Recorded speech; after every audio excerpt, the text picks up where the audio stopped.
Welcome in, Soccer Over There. Nick Leafy, your esteemed host, will be joining us shortly. He is playing the role of chef at the moment. It happens from time to time. Jarrett is probably getting choked out by his aspiring MMA daughter at the moment. Seen pictures to prove this. She's pretty good. But we've got a lot of things to discuss today. We got sidetracked a lot on SDH with Frank Lampard, with Thomas Tuchel, with Chelsea. Still probably plenty to get into on that. If you guys have questions, we'll go into it. We didn't talk FA Cup and Manchester United beating Liverpool. Are the Liverpool fans a little worried? Are there concerns? Are there fears? It's a little strange. We'll get into that. Tottenham, a little strange today, but they ended up winning quite big. The Beast, our boy Akinfenwa, did get on the field. Tottenham fell behind early, but then they came back to take care of business. Silly season is starting to wind down, although there's still a lot of open-ended things with the silly season. And we've got some things from South America to get into as well. John, let's start with the silly season updates, because there's a few that we've seen just a little bit of progress on. Maybe the biggest one is Martin Odegaard and Arsenal. It appears he is in London and preparing to get this deal done. It will be a loan. The Times reported this morning that it would be a £1.8 million loan fee that would not have an option to buy included in the deal.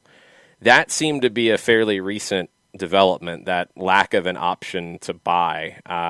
Real Madrid wants to make sure that they can bring him back. And that's essential, because this is a player who is very, very close to factoring in for Real Madrid. And as we saw from the Barcelona numbers that came out earlier today, and we'll get into that too this evening, financial considerations are going to become very important for a lot of clubs, Real Madrid included. You have a player under contract who is very good. You're either going to need to sell him or you're going to need to play him. And if you play him, you're going to need to sell somebody else. Yeah. You're going to need to bring in some revenue. That's going to be a must. You don't want to let Odegaard go right now in this situation without potentially bringing in a new manager in the summer, because that is also on the cards. New manager might say, you know what, I want to play that guy. Creates a lot of chances. He's created more chances than any player Arsenal's had in a while. That's a big addition. I think he's a good addition. Michael Ruiz says, I've heard from a few Arsenal fans that they're not too excited about him. Michael thinks he can make a difference. I'm with Michael. Is it a fair assumption that he isn't too exciting? I mean, depends on how you define it. Like, he feels like a little bit of an old school playmaker. Like, he's not going to be, I don't even know where to compare him. Like, he's not going to come in and be Mo Salah. He's not going to come in and be Kevin De Bruyne. But can he come in and create opportunities for others? Yeah, and that's something Arsenal has lacked, and that was where some of the questions about Mesut Ozil and his potential to play came in. It's like, well, he's actually a playmaker. Maybe we could use him. Odegaard, I think, could be a good addition for them. That should get done here at any point. That should be wrapped up and ready to roll. Erling Haaland is another name that's come up, and Real Madrid has been linked to him. And this is back to that domino game that we talked about last week. Right. If Kylian Mbappe doesn't go to Real Madrid, he has said he's very happy at PSG. Real Madrid's going to want to go make some kind of a splash. It's what they do. Erling Haaland could be that splash. Now, Chelsea was linked with a potential move after Erling Haaland, and maybe they'll be going after him. He's going to go somewhere, Winterwind. I'm sorry. I apologize. He's going to end up somewhere. Does he end up somewhere this summer? Maybe not.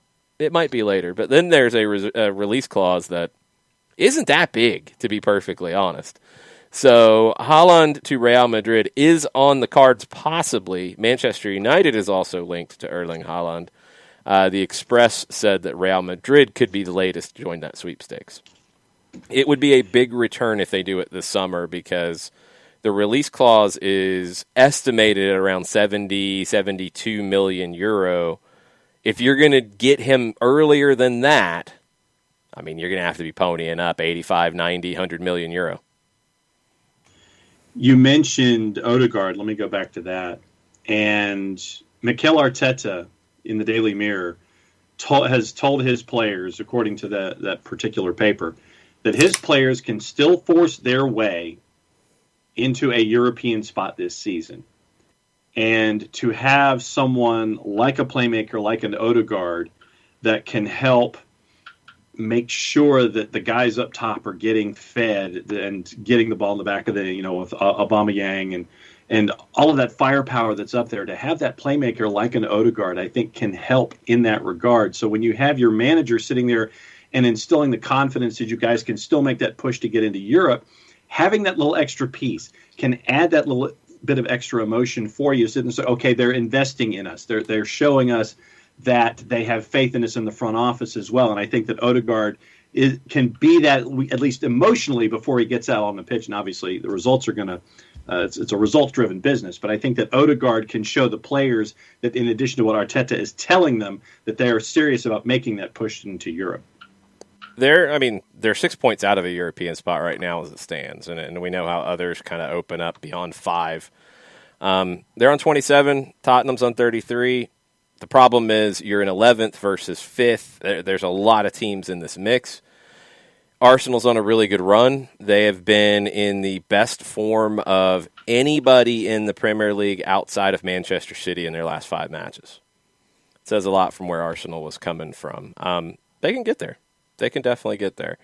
On the Twitch pitch, lots of arguing round and about Dortmund and what they could do in this upcoming summer and sales and possibilities, because there is also Jadon Sancho, who could be sold. Manchester United went after him pretty heavy. Do they go back after him? Do they decide to go for Haaland instead? Summer's going to be weird. I think we've still got some weirdness ahead in this window, because there's just there's a few pieces out there. And look, it could be announcements in this window that actually take effect in the summer, because you've got a lot of big names out of contract in the summer, more than I can ever remember at one time. You've got some older players, Lionel Messi, Sergio Ramos. A couple huge players from La Liga who might not be in La Liga next year. You've got some players a little bit younger than that, David Alaba, who everybody thought, all the Spanish press was reporting, it was done. He's going to Real Madrid. Marca is still saying that. Liverpool's Jurgen Klopp is saying, hey, if he hasn't signed, keep going after him. We'd like to get him on a free transfer. Don Balon reported that this morning. So, Alaba's not sealed yet. Sergio Ramos is not sealed up anywhere yet. According to Onda Cero, PSG have made a financial offer that Real Madrid will not compete with. 45 million euro over the course of a 3-year deal. Yeah, Real Madrid's not paying that. If they can get Alaba for 11 million a year, they're not going to pay Sergio Ramos 15. Sadly, they're just, sadly, if you're a Real Madrid fan, or sadly, if you're a Sergio Ramos fan, they're not going to do that. If you're a fan of somebody else, maybe you're happy about that. He could go to PSG for a large salary. 45 million at his age for a 3-year deal is craziness. Yes. But PSG's got the money to spend. So, is it crazy if you've got the money to spend? Maybe not. Oy. Lower down the scale on moves, our boy Big Sam, who is a genius, yes, when taken completely out of context. Pep Guardiola said he was a genius at doing what he does with these situations with teams trying to avoid relegation. Not just a run-of-the-mill genius, but, you want to shorten it for a headline. There you go. West Brom are in talks with Crystal Palace over a short-term deal for Christian Benteke. Big Sam's been trying to get him for a while. Proven Premier League goal-scoring record appeals to Big Sam. West Brom have no money. Palace are trying to offload some wages, but who's going to pay how much of the wages? That's where things stand at this point. I'm trying to remember what the nickname was that Robbie Earl gave Christian Benteke. I think it went from, I think it was the Belgian bread loaf. Belgian bread loaf. Something like that, just because of his, how do we say, a portly stature that he had acquired during his time at Crystal Palace, and combined with his inability to put the ball in the back of the net. Holy cow! That was a shot fired. Yes, it was. But, Yeah, Benteke for the longest time for me has needed something of a change of address. And you know that Crystal Palace isn't going to want to let him just go, and they're going to want something in return. But sure, if Big Sam wants Christian Benteke and thinks that Christian Benteke can be a changed man in helping them out to keep them out of relegation and heading back to the championship, he obviously sees something in Benteke that a lot of folks don't. Proven goal-scoring record is what Big Sam reportedly thinks of Christian Benteke. Let's go back in time. Let's go back to the tape. 2012-2013, 19 goals, 34 appearances for Villa. Next year, 10 goals and 26 appearances. Next year, 13 goals and 29 appearances. That takes you up to 2015. Not bad. 9 goals and 29 appearances for Liverpool in 2015-16. 2016-17, nada for Liverpool, then moved to Palace right at the early in the season. I don't even know why he's listed as Liverpool here. 15 goals, 2016-17. 36 appearances. Since then, 3 goals in 2017-18 and 31 appearances. 1 goal in 16 appearances in 18-19. 2 goals in 19-20 and 24 appearances. 3 goals in 13 appearances this season. He does have a goal for the Crystal Palace U23s in the Reserve League. Proven goal scorer a while ago would maybe be a better way to put it. He is 30 now at this point. He hasn't played 30 games since the 2017-18 season. He's only played over 3,000 minutes once. That was his first year at Palace. Yeah. I mean, you're West Brom. You are where you are. You have no money. This is what you're going to get. Kind of like Newcastle. But Newcastle shouldn't be in this situation. No, they shouldn't. And they have talent. So what are you talking about? Where they want to bring in folks in the January window, but Steve Bruce has been told that it's going to have to be on loans, and they can't make any kind of player investment to bring in folks in the window. Well, they have no money, and he's not using the players that they have. So, I mean, they can't even get a visa done right now. Oh. Newcastle can't even get paperwork done at the moment on visas for their players. What are they actually going to do with players that Steve Bruce would want to have sit on the bench and wither away? Are there things that make you angry? Yes, Steve Bruce. Yes. Yes, Steve Bruce and the Newcastle front office who can't get DeAndre Yedlin's visa paperwork sorted out. That's why he couldn't play. His visa expired. Oops, my bad. And yeah, I mean, what did Newcastle's awful, awful, bad, awful. So, in the awful, bad, awful section of the Premier League right now, Sheffield United, 5 points. They're gone. Bye. West Brom on 11 in 19th place. Big Sam trying to pull the rescue mission. He's never had a team be relegated. Never. They've got some room to climb. Fulham's in 18th. They have stopped drawing and started losing. They're on 12 points, 2 wins for the season. Brighton is next. They're safe by 5 points at the moment. Fulham has a game in hand on Brighton. They have a game in hand on Newcastle, who is 7 points clear at the moment. Burnley is also 7 points clear. Burnley has a game in hand. I think past that, Wolves with a double-digit level of clearance from the relegation zone, I'm going to declare them safe. If you're 10 points clear of it, you are safe. You don't have to worry. Burnley, Newcastle still have to worry. Burnley a little less with that game in hand. Brighton has to worry. Fulham, West Brom, Sheffield United have work to do. Sheffield United probably should start planning next year in the championship. Newcastle United supporters apparently unveiled a flag reading, "Act late, seal your fate." Message in reference in 2009 and 2016 where they fell into the championship. Pictures of Mike Ashley and Steve Bruce were included on the banner. And so there's now a 2009, 2016, 2021 with a question mark. So asked about protests outside the home ground, Steve Bruce told reporters, "I'm disappointed to hear that," end quote. Disappointed to hear that people were protesting awful, horrible soccer to watch. And sorry, Alex Bassine and all the Newcastle fans. I apologize.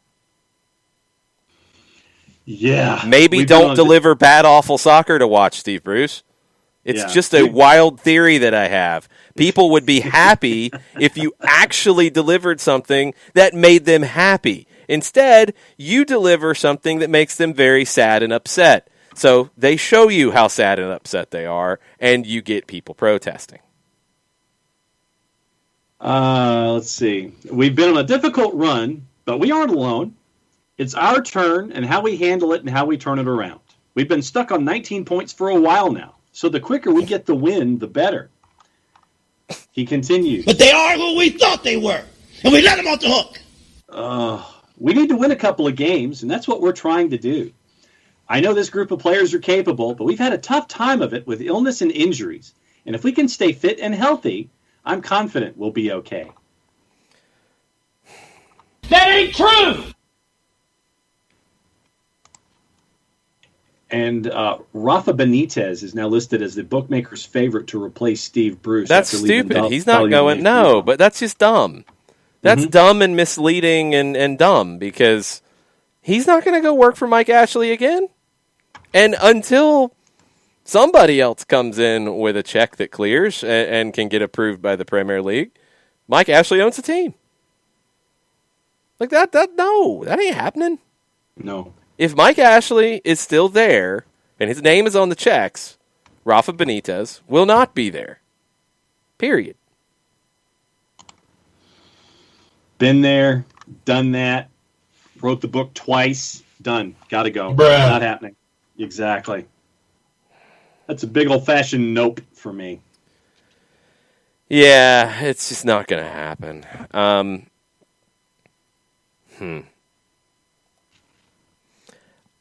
I think Newcastle might be safe because of the other teams that are involved here. I really have very little faith in any of the three that are currently in relegation spots of getting out of those spots. I think Brighton and Newcastle and Burnley are going to be safe because of the others being so much worse. Right. Sheffield United, forget it. West Brom, 43 goals allowed. 43 in 19 games. That is horrendous. Second worst at 34 is Leeds. Yeah, almost 10 more, but Leeds has actually scored twice as many goals as West Brom. That's why you have 7 wins versus 2. Mm-hmm. Or you can be Fulham and draw your way to nothing. They've only conceded 27, but they've only scored 15. And they only have 2 wins. 7 wins, 2 wins. 21 points, 6 points. Wild, crazy theory. That's what happens when you play this way. You need a lot of help from the teams around you, and you need to not make any mistakes because you have no margin for error. And normally, if you're in these situations, you're going to make mistakes because your team's not that great. And this is why you get relegated. And this is why you keep doing this over and over and over again. I don't see these three getting out of it. I think Brighton and Newcastle and Burnley will be spared because of the ineptitude of the 3 teams that are currently in relegation spots. Yeah, I mean that's where I'm leaning. Although, and the Brighton win last time out, I think really. Yeah, and it created more cushion. For me to say this, when you're now 5 points away from being relegated, a single win, your 3rd win of the year, speaks a lot about you putting distance between yourself and the 3 teams below you in the relegation fight. 1 win can make a difference, and right now it is for Brighton because instead of being 2 up, they're 5 up. Yeah, I mean, and that's a huge gap when you have Fulham, who has 2 wins on the year and is not all that inspiring, and you have West Brom, who's even less inspiring, and Sheffield United barely is even around in this conversation. They've only gotten results in 3 games. So, yeah, 1 win does make a big difference. it's showing in the table. I think Brighton's a better team than where they are in the table. It's one of those years. They're going to have to survive, but I think they're better than this. If they'd actually bring in Moises Caicedo and play him rather than sending him to a second division team in Belgium, I would think they'd be even better. But, that's just where it is. No, I think it's Fulham, West Brom, and Sheffield United to go down. I don't see any dramatic differences here. I don't see Fulham, West Brom, or Sheffield United making a climb is maybe the biggest way to put it. Could Brighton, could Newcastle, could Burnley stumble and stub their toe and break their foot? Yes. I think Fulham, West Brom, and Sheffield United are unable to run away at this point. So, just is. Here's some of your dance right now. Brighton and Fulham play on Wednesday. West Brom and Fulham play on Saturday. Well, okay, then let me restructure this. So Brighton has games with both of them in the next two, and they're both this week, correct? Fulham has games with the next two. Brighton and West Fulham Brom has games with them. If Fulham wins against Brighton, they go to 15, Brighton's on 17. They get into a conversation at that point. If they lose, forget it. It's done. Because then Brighton's on 20. Then you're in the Burnley and Newcastle range. Forget it. Fulham and West Brom, I mean, it's like the fight at the bar at the end of the night with two drunks. Like it's no fun. It's just going to be wild swinging and missing. They get in the way, and it's ugly to watch. They're not even able to properly insult the other one because they're slurring their words, and probably one of them is vomiting. I mean, that's Fulham and West Brom at this point. It's the two drunks at the end of the night who can hardly stand up, who one of them thought somebody said something about something else, and they're fighting. That's Fulham and West Brom. Yippee, yippee, yippee, it doesn't matter. Brighton, Fulham is the one. Fulham can change their conversation with a win there. And yes, they can beat West Brom, and you get 6 points, and we're having a very different conversation.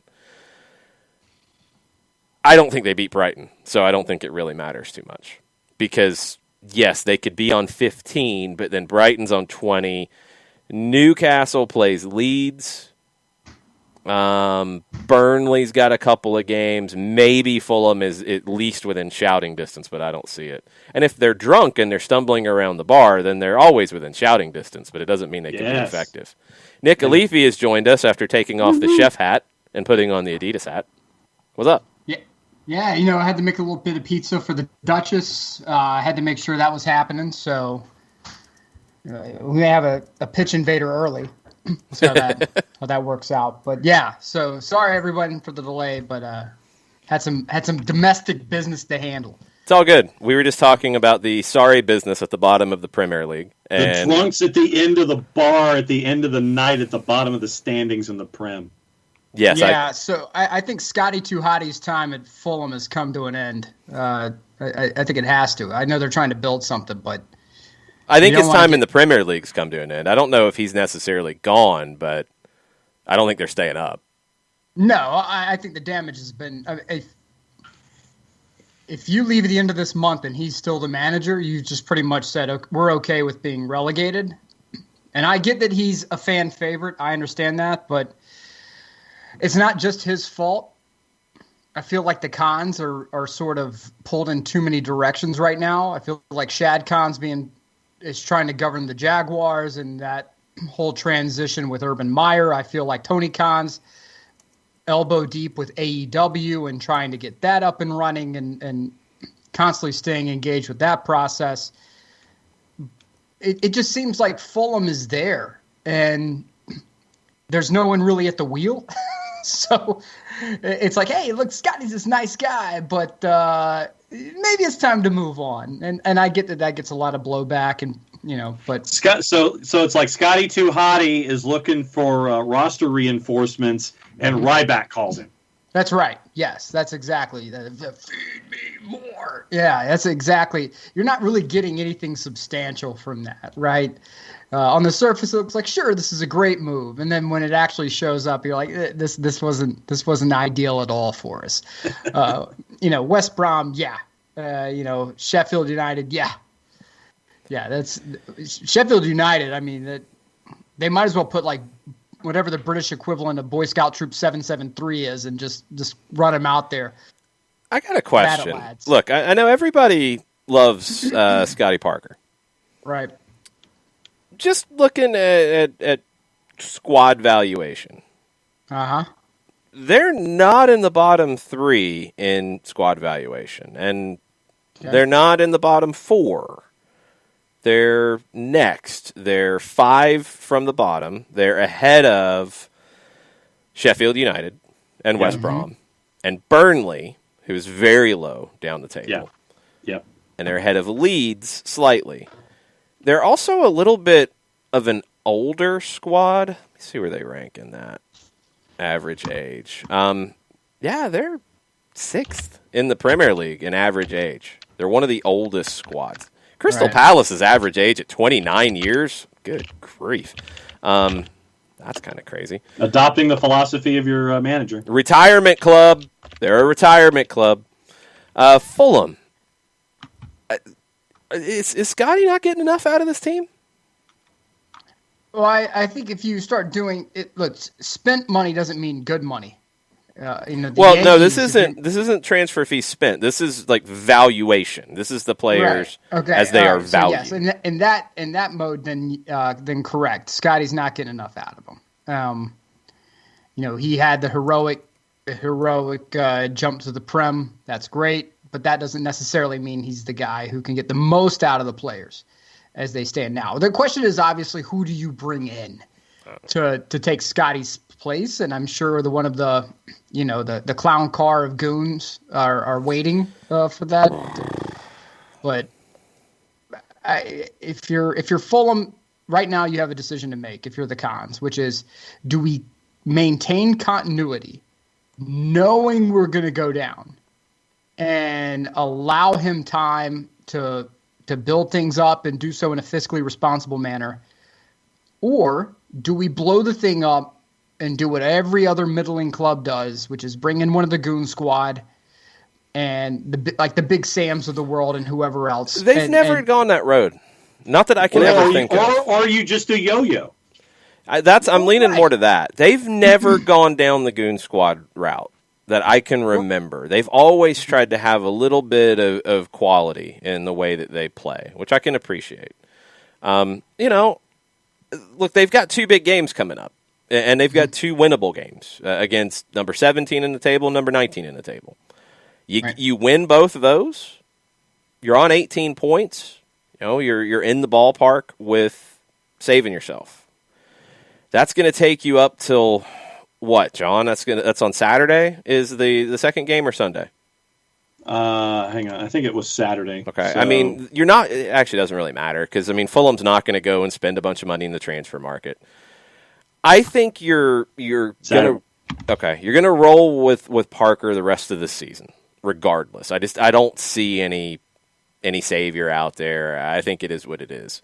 But I think these next 2 games could go a long way to maybe we've got something with him. We'll show some patience because we're not going to go drop a bunch of money on somebody else. Or, the job's too big for him and we're going to have to find somebody else in the summer. I think that's what it's down to. These 2 games are a huge statement for him. Do you think they call old Frankie Lamps up?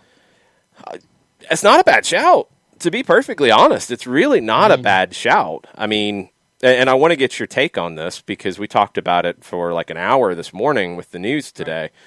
I do want to see what Lampard can be in the long haul. He didn't get time at Chelsea. There's a lot of soap opera drama behind the scenes at Chelsea, it sounds like. Could he grow into something at a club like Fulham? Yeah, he could. I think that was the idea with Scott Parker, too, and maybe he's still got some time. I don't know. If they move on, it's not a bad landing spot for Lampard. No, it's not. And here's the thing about Chelsea. Chelsea's a status club, right? That's it. It's a status brand. There's no guts behind it. I'm trying to find the right automobile comparative Audi's the closest thing I can come to, and that's only because my former brother-in-law used to drive an Audi, and the thing never worked. Like, on the surface, it looks like it should be a very fine automobile, that it should, attract a lot of attention. Alex Basine just said Lampard replacing Parker is a huge drop in the handsome factor. Well, yeah, it's a huge drop in the handsome factor. Scotty Tuhati is he's out of central casting for the Hollywood, for the Hollywood movie role. But at the same time, though, Frankie Lamps is somebody who I think could step in and maybe just by name value get this club up a little bit. And obviously next season, I'm not talking about coming in now and doing it. He's not a seasoned enough manager to come in and do a rescue job. No. But Chelsea has proven time and time again that it is all down to the ego of Roman Abramovich. It does not matter if you win or not. Because here's the thing. Roman Abramovich's ego is it's like a Rubik's Cube. There's like 50 different combinations you have to hit in order to be considered successful. It's not just winning a Champions League. Di Matteo learned that the hard way when he won the Champions League with 2 toothpicks, a can of Drano, and some pickup sticks. And he was out the door. Yeah, Roberto MacGyver did an amazing job, and then he was out the door. I got to stop you there because back to your car comparison. We've got them piled up in the Twitch pitch, and you're going to have to decide which one is the best. You went Audi, correct? Yes. Alfa Romeo, Saab, Maserati, MGB. Those are all on the table. Which one is the best equation here, best equivalent? I think Audi's a higher status brand. I think Audi's the in the American car culture, I would say Audi's the flashier brand. Badgermon says MGB, British and good looking, but doesn't run as well as it looks. Ooh, yeah. Yep. That might be the answer. Yeah, that might be it. But back to Roman Abramovich. Even if you win, if you don't win the right way, you're out. If you win and you don't properly give credit to Abramovich or I'm guessing the board of directors, you're out. Marina Granovskaya. Yeah, if you win and you have a blowout with your keeper and you don't get backed in that fashion, you're out. If you could be a club legend and survive a transfer ban, keep your team in a pretty competitive spot, you're still out. So if Thomas Tuchel takes this job, which from what I understand is it's done. Yep.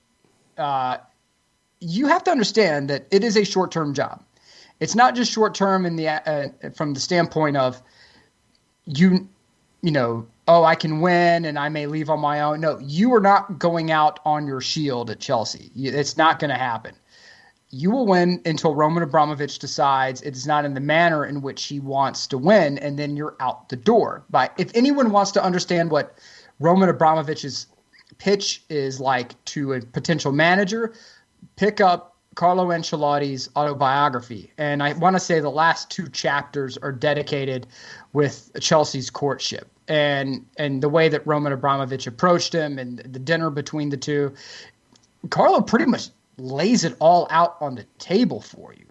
So there's nothing that I gleaned from that said that there's any sort of in-depth process. Roman's like, yeah, that. I want that. Well, okay, cool. We can go get that. Yeah. Move the money, make it happen. I'm tired of that. That guy, that one over there. Yeah. And so it's he's just not happy, I think. I don't think he's happy being the owner of Chelsea. I don't think his heart's in it because I feel like his gut is guiding him. It's just a general okay. I'm not happy. I feel like if he was really fulfilled with the job or treated it like a business, like it's just a business operation, like the Glazers look at Man United, it's just a business operation. It's in our portfolio. Leave it alone and let it run. That's not Roman. That's not – his personality is infused with the club. Personality is different than heart. his personality, it's a personal slight if Chelsea's not winning the way he wants to win.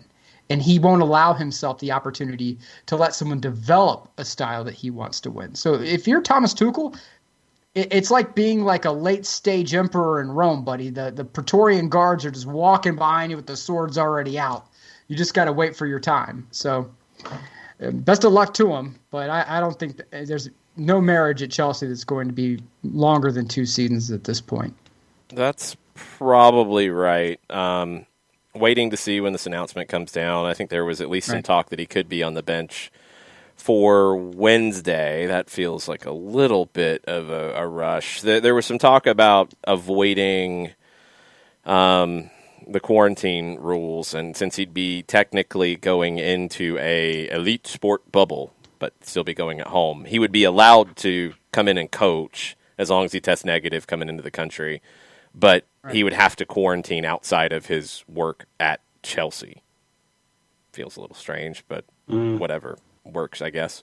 A little bit of this.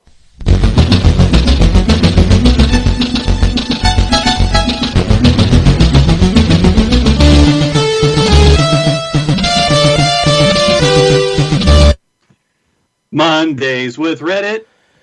John, you going to watch Swansea on a Wednesday? What time? You're the Swansea guy.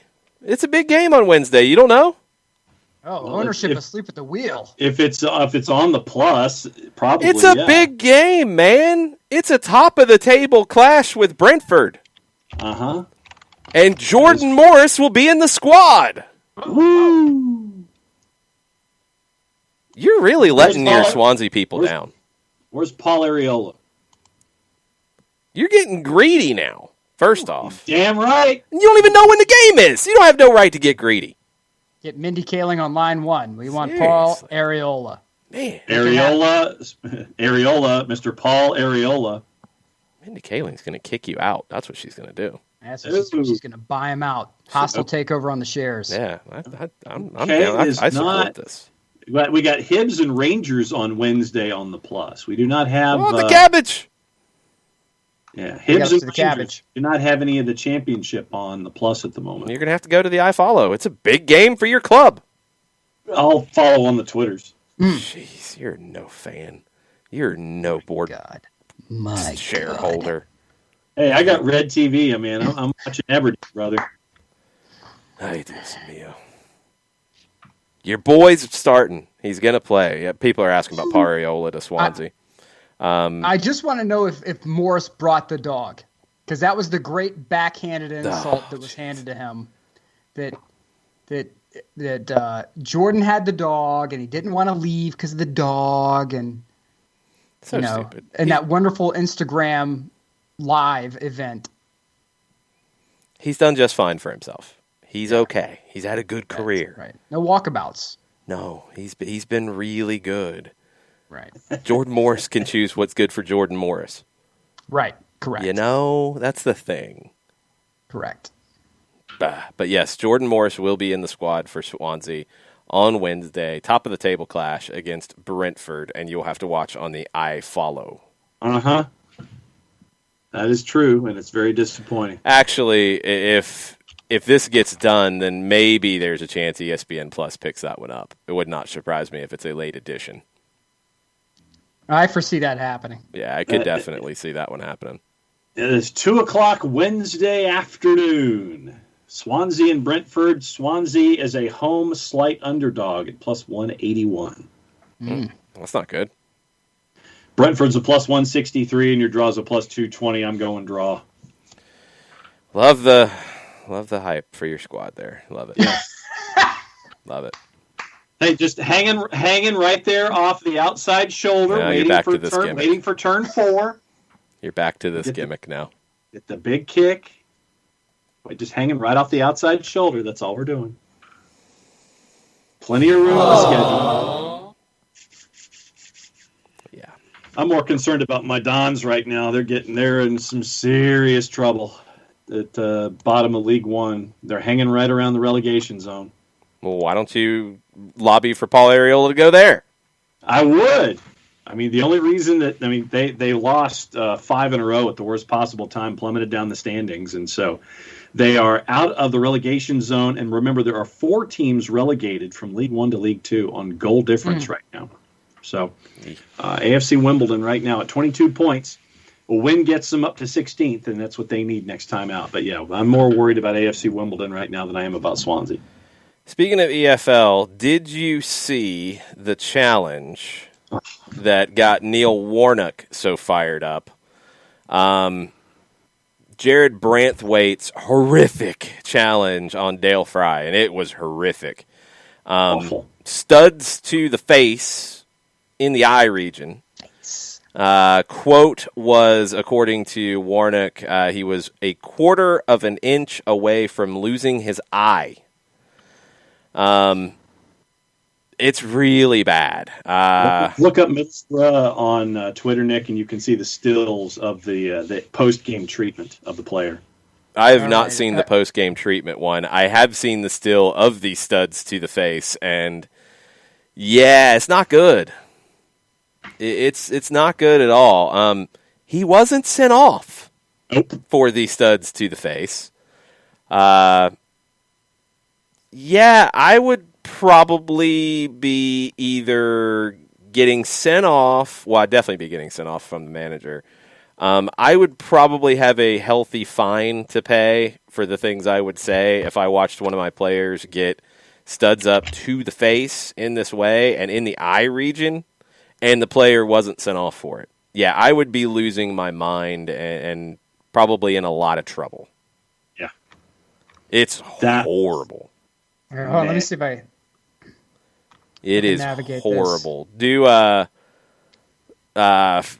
Dale, Dael Fry, and you'll probably find it that way. Yeah. On Twitter at Dael Fry and the number 1. Oh, I wasn't saying actually look at him. Did he post something? Oh, yeah. The team posted a still of Dale Fry after the match, after they closed the wound. Yeah. Dale Fry. Oh, yeah, that's not good. There's one shot that I've seen. That's really not good. That should be pretty easy red card. Pretty easy, simple send-off. It's just not even much to think about. Nope. Yeah, I back Neil Warnock on this one. I would have been in a lot of trouble after that game and during that game and all of it. Hold up. Who am I supposed to search here? Dael Fry and the number 1. Or you can go to Burrow's Twitter account at Burrow, Boro. All right. It is not. It's not at Dale Fry did not share this, so don't go to his page. But yeah, go to Burrow's Twitter account, Boro. Middlesbrough's Twitter at Boro. Man, he Bruce Lee cross kicked that man in the face. Yes, and he didn't get sent off. Yeah, I am sure that this will be on Mejores Patatas. Does this guy have a size 37 foot? Yes. Yeah. It's like the guy looks like he's 5'8" with a size 37 foot, like a soccer caricature, like a clown shoe. Yes, it is. It's like a medieval clown shoe. Yeah. Wow. And went and treated Dale Fry's face like a welcome mat. Hadouken. Very, very bad. This is disgusting. No red card. None. Unbelievable. Wow. Mm-hmm. I mean, look, he's gonna have some decent scars. He's gonna have the nice little, right below the eye. He's gonna have one right on the eyelid. That one on the eyelid will be able to be hidden. I thought his face was gonna look worse. I really thought it was gonna be worse from seeing. They have a good cut man. They do. Middlesbrough has a good cut man. Yeah, they did a pretty good job on him because man, that could have been so much worse. Mm-hmm. Not good, but no red card is absurd. If you're up for some crazy random matches, there is one on right now on TIC. It is the 3rd division, one of the promotion playoff games. I can't keep up with where each of the divisions in Argentina is at the moment because you've got such a wild, crazy promotion tournament going on in all the divisions. but it is Tristan Suarez against San Telmo. And you've got a manager on the touchline. I did not see which team he was with, who's wearing like jeans and an untucked like plaid shirt. He looks like he's getting ready to go to the bar with his buddies and hang out in the patio. But he's on the touchline managing. I love the style of the Argentine managers. San Telmo, by the way, came in as a -109 favorite. Why didn't you tell me that before the game? I would have put some money on Tristan Suarez. No, Tristan Suarez, a +323. Man, not a lot of respect for them. Very disappointing. Yeah. Our namesake club, Club Atletico Atlanta, was eliminated last night. They were knocked out of the promotion playoffs to the first division. They were completely and utterly hosed in the way things were reorganized with the pandemic. They were leading half of the second division and would have been in line for a promotion spot. But then they just said, you know what? You guys have played most of your season. We're going to scrap that. And you're going to play like 5 games here and then 5 more games in the second tier. And then you're going to go into a bracket with like 27 teams and play down and whatever and flip a coin and rock, paper, scissors and who knows what. And then you get eliminated. It was very sad. It was very disappointing. They were eliminated, so they will be in the second division next year.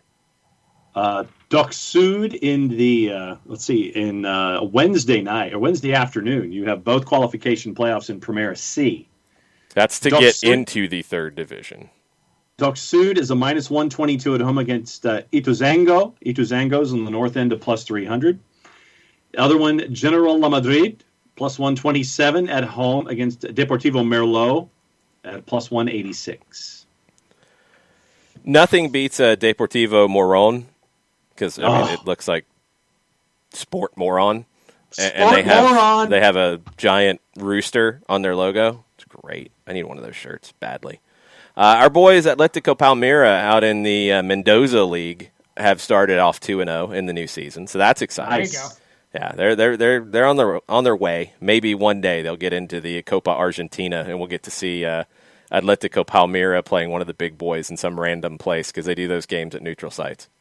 One day, I like to see that. I want to see like a Marine AFC type run with those guys. If we can see that, if we can see a Marine run, as long as their fans don't throw toilets at the opposing fans, we don't need to see that. Sometimes you mess around and you find out. That's all I'm saying. It's true. It's true. It can happen. Get some toilets thrown at you. So this game here with Tristan Suarez and San Telmo is a promotion playoff to get to the second division. The winner goes up. It is the final playoff in this. San Telmo beat Jota Urquiza in the last in the semifinal 4-0, and Tristan Suarez beat Comunicaciones 1-0. So this is a big game on TIC if you're really a glutton for punishment in lower division Argentine games. Michael Ruiz is asking for a 4th Division Argentina soccer. It should be super obscure over here from 2:15 to 2:22 a.m. every third Thursday of the month. No, you get it in soccer over there sometimes, my friend. Oh yeah, hey, we play them just as prime as everybody else. Hey, look, I will never forget that game because Jason had been screaming at me to get Fanatis. He's like, man, you got to get Fanatis. This is nuts. It's absolutely crazy. These fans are bonkers. Was it the toilet throwing game? What was that? Was it the toilet throwing game? Yes. And so I'm like, all right, I'm going to break down. I'll get Fanatis. I'm going to get yelled at because it's another expenditure. And all right, fine. So I get Fanatis. I put it on, and I'm watching this game. And I see the fans are pushing on the fence. And I'm like, my God, are they trying to tear the fence open? And they tear the fence open, and these rocks and stuff are getting thrown, and the SWAT team dudes are like with the shields and everything are moving up. And I'm like, okay, this is getting really nuts. And out of nowhere, here comes this dude running to the front with a toilet. Yep. A full, like, the bowl and the top. Like, dude went into the bathroom, grabbed the whole thing out of the wall, brought it back down with him, and was ready to run. and it was like the Undertaker and Mick Foley from Hell in the Cell. It's like, good God Almighty, he killed it because he launched. Somehow he managed to get it through the fence and launch it with enough velocity that it managed to like hit right by the cops. I was like, this is the greatest network in the history of mankind that I'm watching right now. I've never seen anything like this in my life. And so, yes, Fanatis, if you want to see anything, half of me wants Argentina to get the vaccine first so we can get back to watching these fans at the crowds go nuts. Because for the first month after we get full fans back into these stadiums, all bets are off. It's Thunderdome. Oh, yeah, it will be. It's been pent up for almost a year now. Yeah, it'll be out of hand. The Racing and Independiente game is the one that I'm just going to be like, yep. Yep. Man, Winterwind did share the toilet throwing incident in the Twitch pitch. It is on YouTube. Awesome. Yeah. Yeah, it's one of the craziest sporting moments I think I've ever seen. I've seen some crazy ones, and that's up there. Right there. It's definitely up there. Little bit of I don't really have I don't have the right sounder for this one, so I'll just hit this. Statement a little while ago from actually no, I think people got fooled. Never mind. This is funny. Okay, so there is I'm going to have to double check this now because Stephen Goff and Glenn Crooks both quote tweeted an account that is at MLS 2021, right, which is not the official MLS account. 265 followers. Yeah, whoopsie. I don't know what it is. Well, it says, as MLS and its clubs prepare for the 2021 season, this account will be used to communicate important information about the MLS collective bargaining agreement directly from the league office. It is not a verified account, but it's only shared statements on CBA stuff. Is it real? Is it not real? What in the world is going on with this? It's a statement. It looks real. It looks good from MLS about a meeting today between the two sides. And there's really no update. The MLSPA had a counter offer to the proposal that MLS had given. That counter offer was received on January 22nd. They met today. MLS said in whatever, if this is a real account or not, we are committed to paying the players 100% of their salaries this year in return for a 2-year extension of the MLS CBA. That's the same thing that was on the original proposal. They talk about a January 29th deadline, which would be that 30-day period of time. It says this is not a unique situation, as MLS and the players have negotiated more complicated issues in prior CBAs and managed to meet the deadline. It's crucial we meet again as soon as possible as the January 29th deadline approaches. I guess this account's real. I don't think Stephen Goff would get Communications fooled. Follows this account. Yeah, then it's got to be real. There were at least a few other followers I saw that popped up that looked real, so I guess this is legit. Strange, but okay. Maybe I would think that they would utilize some of their other channels to point to this and say, "Hey, if you want updates." Yeah, very weird. Anyway, it feels legit. So that really, it's not an update. Just the fact that they met today. If that 30-day thing is legit and there's really no other way around it, MLS has to make a decision at the end of the 30 days on if they're going to go nuclear and break the CBA, which I don't expect. I don't know if the players will call their bluff on that. I don't know if the league will. I don't know if it's worth it to do that in the long run. Right. Maybe there's some other way you can extend the negotiation, and that's all. That's all contractual. Like that was what was really frustrating with the back and forth on it earlier. Is like that's defined by the CBA. Like that's in a contract. Right. If it's 30 days, it's 30 days to negotiate. If there's no way to extend it, there's no way to extend it. You know, these things, that's why you negotiate these things out. So we don't know the terms of any of that. But if they're up against the deadline, they have gotten things done up against the deadline before. They're talking. They've met multiple times. They've shared multiple things back and forth. That feels pretty good. I think MLS probably feels good enough about it to release what they did today about the timeline for the season. feels like things are moving along. Darren Eels also follows the account, so it's legit. Just a really weird way of using it. Okay, that's strange. Yeah. Is MLS still operating the Salt Lake City squad? They will be anyway. They will be. Okay. I guess now they have the ability to sell it. I don't know the operation part. It was a little confusing in the way things were worded. I get the sense that they are, or the people that are in charge are running it with MLS oversight and not Deloy Hansen oversight. Mm-hmm. It's a little awkward, and it hasn't really truly been defined. And so, do we have an update on what the Canadian teams are going to be? If there's going to be free flow of? No, and that's outside of MLS's control. Right, exactly. That was in the announcement today. Just that they don't know. They're figuring that out. Just trying to work through possible solutions. It wouldn't surprise me if the early portion of the schedule they stayed in Canada and played one another in some kind of a round robin for a month and stretch it out for a month. Like they did last year? Yeah, but you do it at the front end right now to then by the end of April, maybe you're in a position to where the border's in a different situation.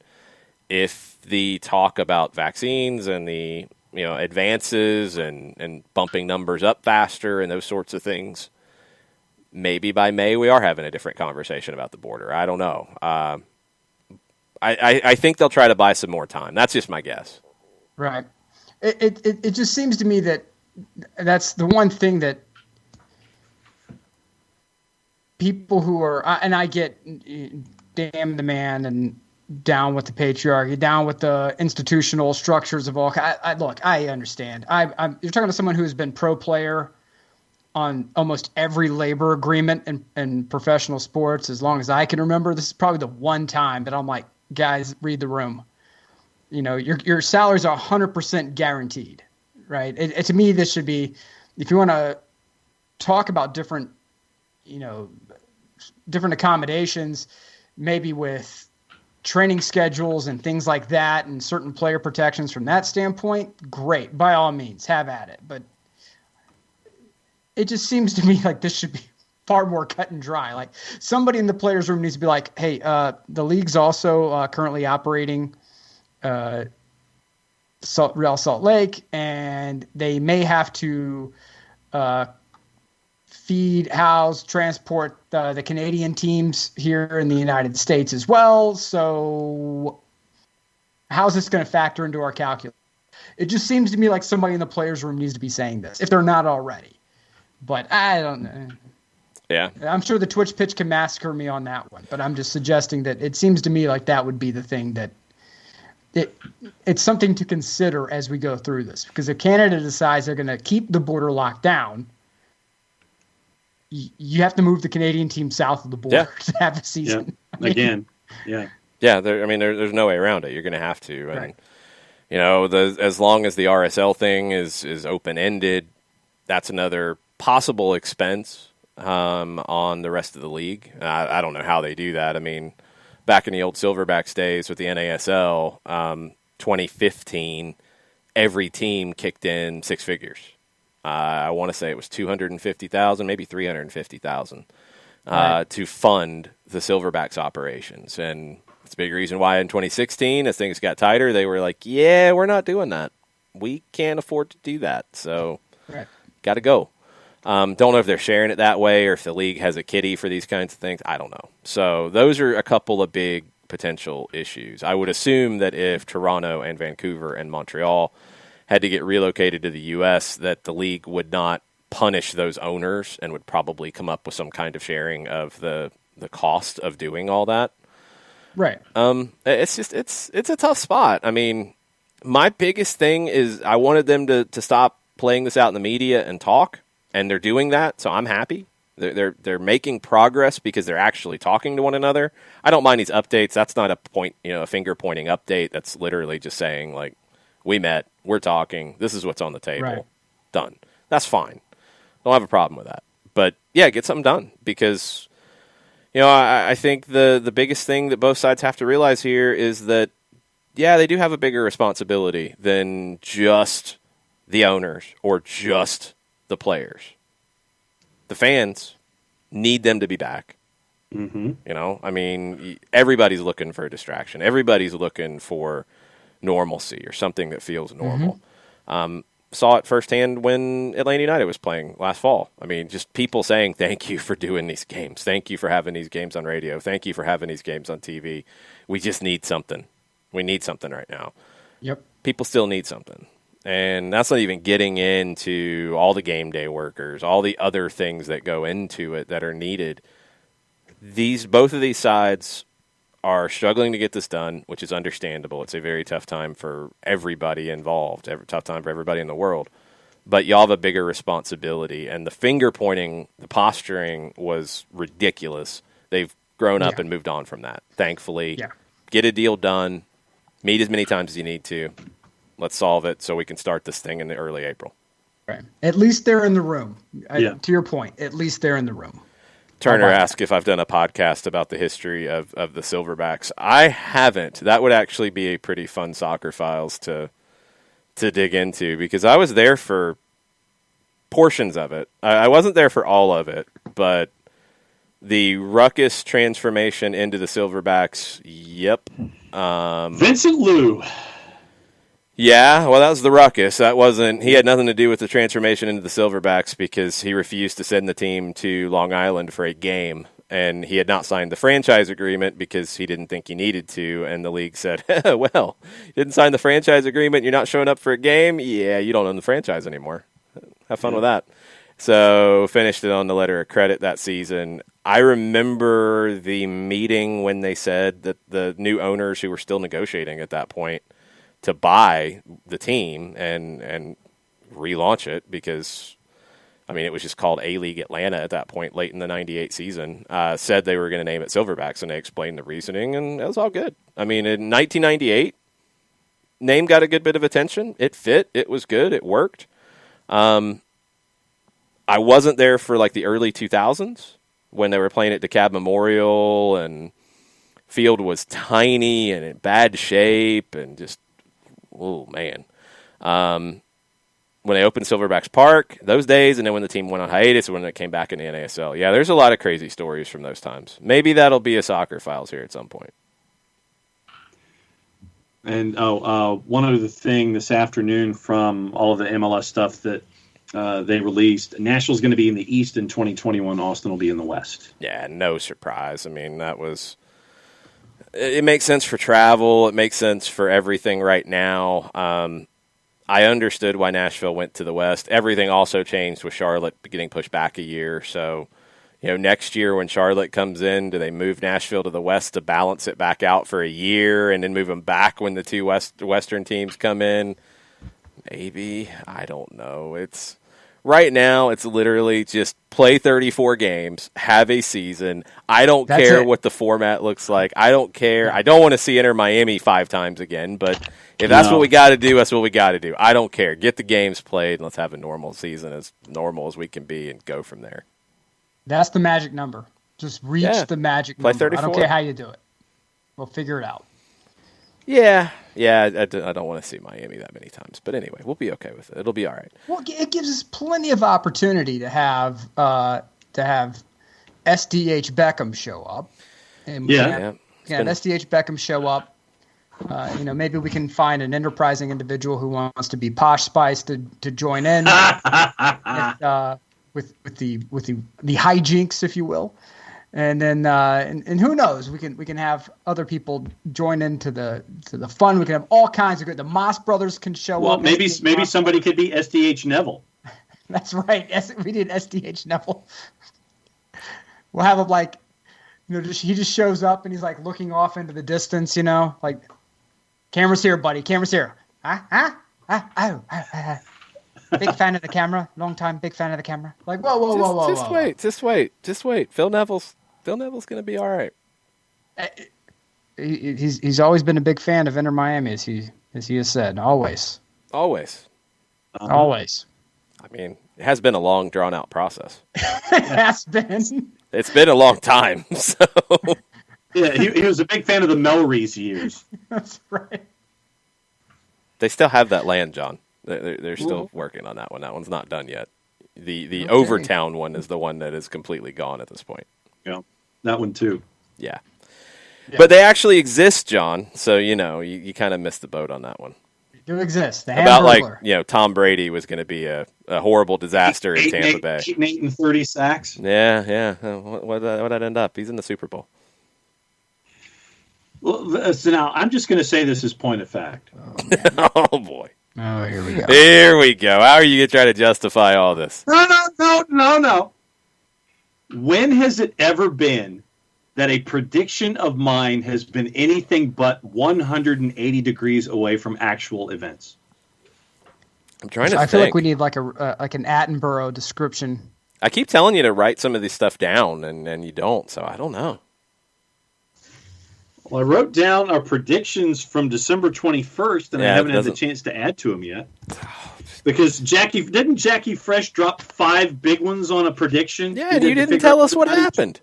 On Boca Juniors, he said I am putting up $500 on Boca over Rossi. to win. Well, he got that one right. Yeah. Okay. All right. So he was like, he's like, Dad, you gonna pay me? And I'm like, no, I'm not gonna pay you. So you owe him a PS5. We both picked Boca to win. Like, what do you want me to do? He's like, well, how come I'm not getting any money? I'm like, because we didn't bet against you. That's why. Yeah. Well, next time, can you bet against me? No, we'll see. So I want to see the 500. That's right. I have 500. Do you have 500? Yeah. I've got some Godzilla comics and. Man. So no, you don't have 500, do you? Are you still drinking the alkaline water? You're being asked on the Twitch pitch, John.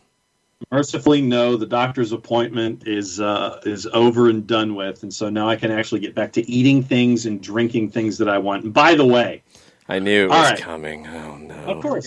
It's like a promo. No. Well, it's not necessarily a promo, but it's just another.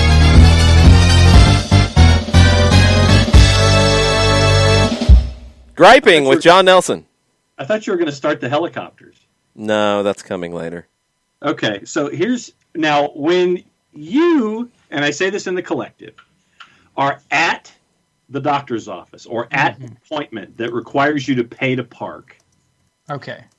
How many times has it been when you have gone and performed the duties inside the gates of this parking structure in the office building that's attached, that the amount of time that you're spending inside the building attached to the parking structure is just a shade over the 0 hour or the bottom of the hour, just so you're having to pay that extra $2?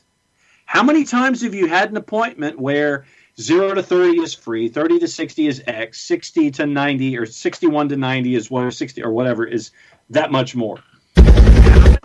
How many have you been to an appointment where the appointment just kind of goes over that time period? Pay that little extra for hanging out. My doctor's appointment today was 1 hour and 2 minutes. Walked out of the room, said, pay your bill, got to the car, checked out, 1 hour and 2 minutes, not 58 minutes where you could get in, see you, get everything done, you're out the door, you're in the car, you're in and out in under an hour. No. 1 hour and 2 minutes, according to your time, which means it's had to pay that much more to get out of the parking structure. How many more appointments from folks who've gone to a doctor or an office building or whatever? It's that little extra payment to the building this entire time. John, how fast were you walking to the appointment?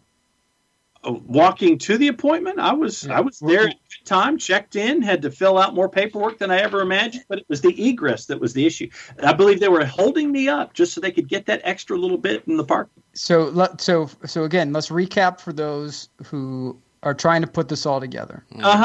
Your doctor's office. I'm putting a presupposition out there for not just my doctor's office, but for other instances for all of you when you're having to deal with a concealed parking structure attached to a place where you have to do business. Okay, so there's a concealed parking structure. They charge by the hour. Yes. Okay, and it is.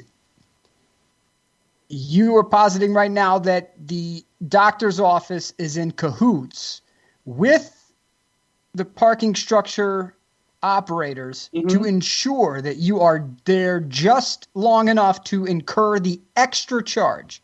Yeah, just that little extra, and I bet if folks thought about it, I wouldn't be the only. Doesn't anyone notice this? I feel like I'm taking crazy pills. All right, we got to.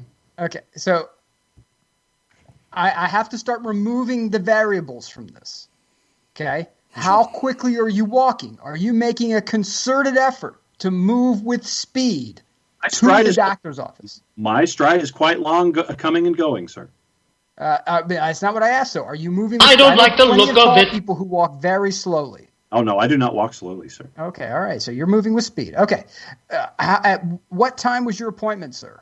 My appointment was scheduled for 3 o'clock. 3 o'clock, and what time did you arrive, sir? I arrived at 2:48. See, that's the problem. You gave yourself too much time. You arrived too early. I will suggest that had you arrived closer to the 3 p.m. time slot, you would have been moved right in. But because they were seeing someone else, right, at the time, because of limited patient slots. Yeah. You kind of got stuck in there, man. Had you been closer to 3, what time did you get into the place? I got it. Well, my doctor's appointment was right at 3, and so my appointment was at 3:03. 3:03. Okay, so they moved with speed to get you in. So it's not like the normal where you go into one waiting room, you sit for God knows how long, and then you go into the second waiting room where you sit and wait for God knows how long. You were in the office at 3:03. I was in the office at 2:50 to fill out paperwork. The appointment started at 3:03. Okay, the appointment began at 3:03, and then what time did you leave the office, sir? 4:05. 4:05.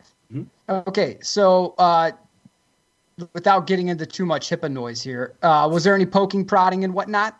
Yes, there was several pokes and prods, flu shot, blood work, etc. Okay, so in the name of good blood work, though, I would suggest that it is worth the extra $2 fee to ensure a proper blood draw. Because I don't want somebody who's like, hey, doc, I swear to God, if you don't hurry up and get this blood drawn, I'm going to come up, I'm going to collect that $2 from you. Then he's like, doing this mess. I don't want that. No. One clean, right in. One clean, nice and smooth. Keep it calm. Which they did. They were quite professional about it. See, there we go. They asked me to make the fist and not make the fist so I could expose blood vessels. And you tried to show up to be courteous to the staff, is to not to be late. John, You've fallen victim to one of the oldest rules in the book, and that is that no good deed goes unpunished. So my deed basically was worth an extra $2 out of my wallet? I think so. This is all over $2, John? It's over the idea. It's not over the $2 in this case. No, it's $2. I want my $2. There's no other parking structure nearby that is not charged by the hour. Unless you want to have me park on Georgia 400 and go through a forest. I mean, I've done worse. I'm just saying, look. That $2, is that important to you? Yes. Please. Okay, so in the Cold War, the Air Force had a plane called the U-2. Right, Where? It's like giant, huge wings. It's like a black cigar-shaped aircraft, huge wings. Yes. And the pilots had to fly within what they called the coffin zone. It meant that if you flew too fast, the wings would rip off. If you flew too slow, the plane would stall and crash. You had to fly perfectly, John, perfectly. Ask Francis Gary Powers, yes. That's right. Well, he couldn't dodge the SAMs. That was the problem with Mr. Powers. But okay, so the coffin zone, the razor's edge, John. You did not operate within the razor's edge, sir.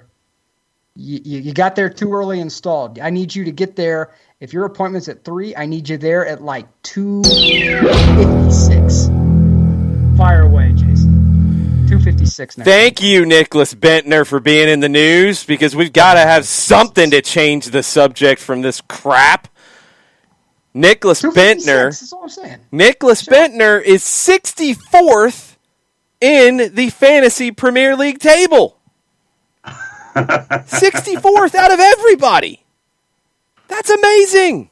Shouldn't we have played the Mondays with Bentner music? We don't have Mondays with Bentner music, and I needed something to get out of that stupid conversation. His name on the Fantasy Premier League is Draft Lord. Draft Lord. 64th out of nearly 8 million entrants.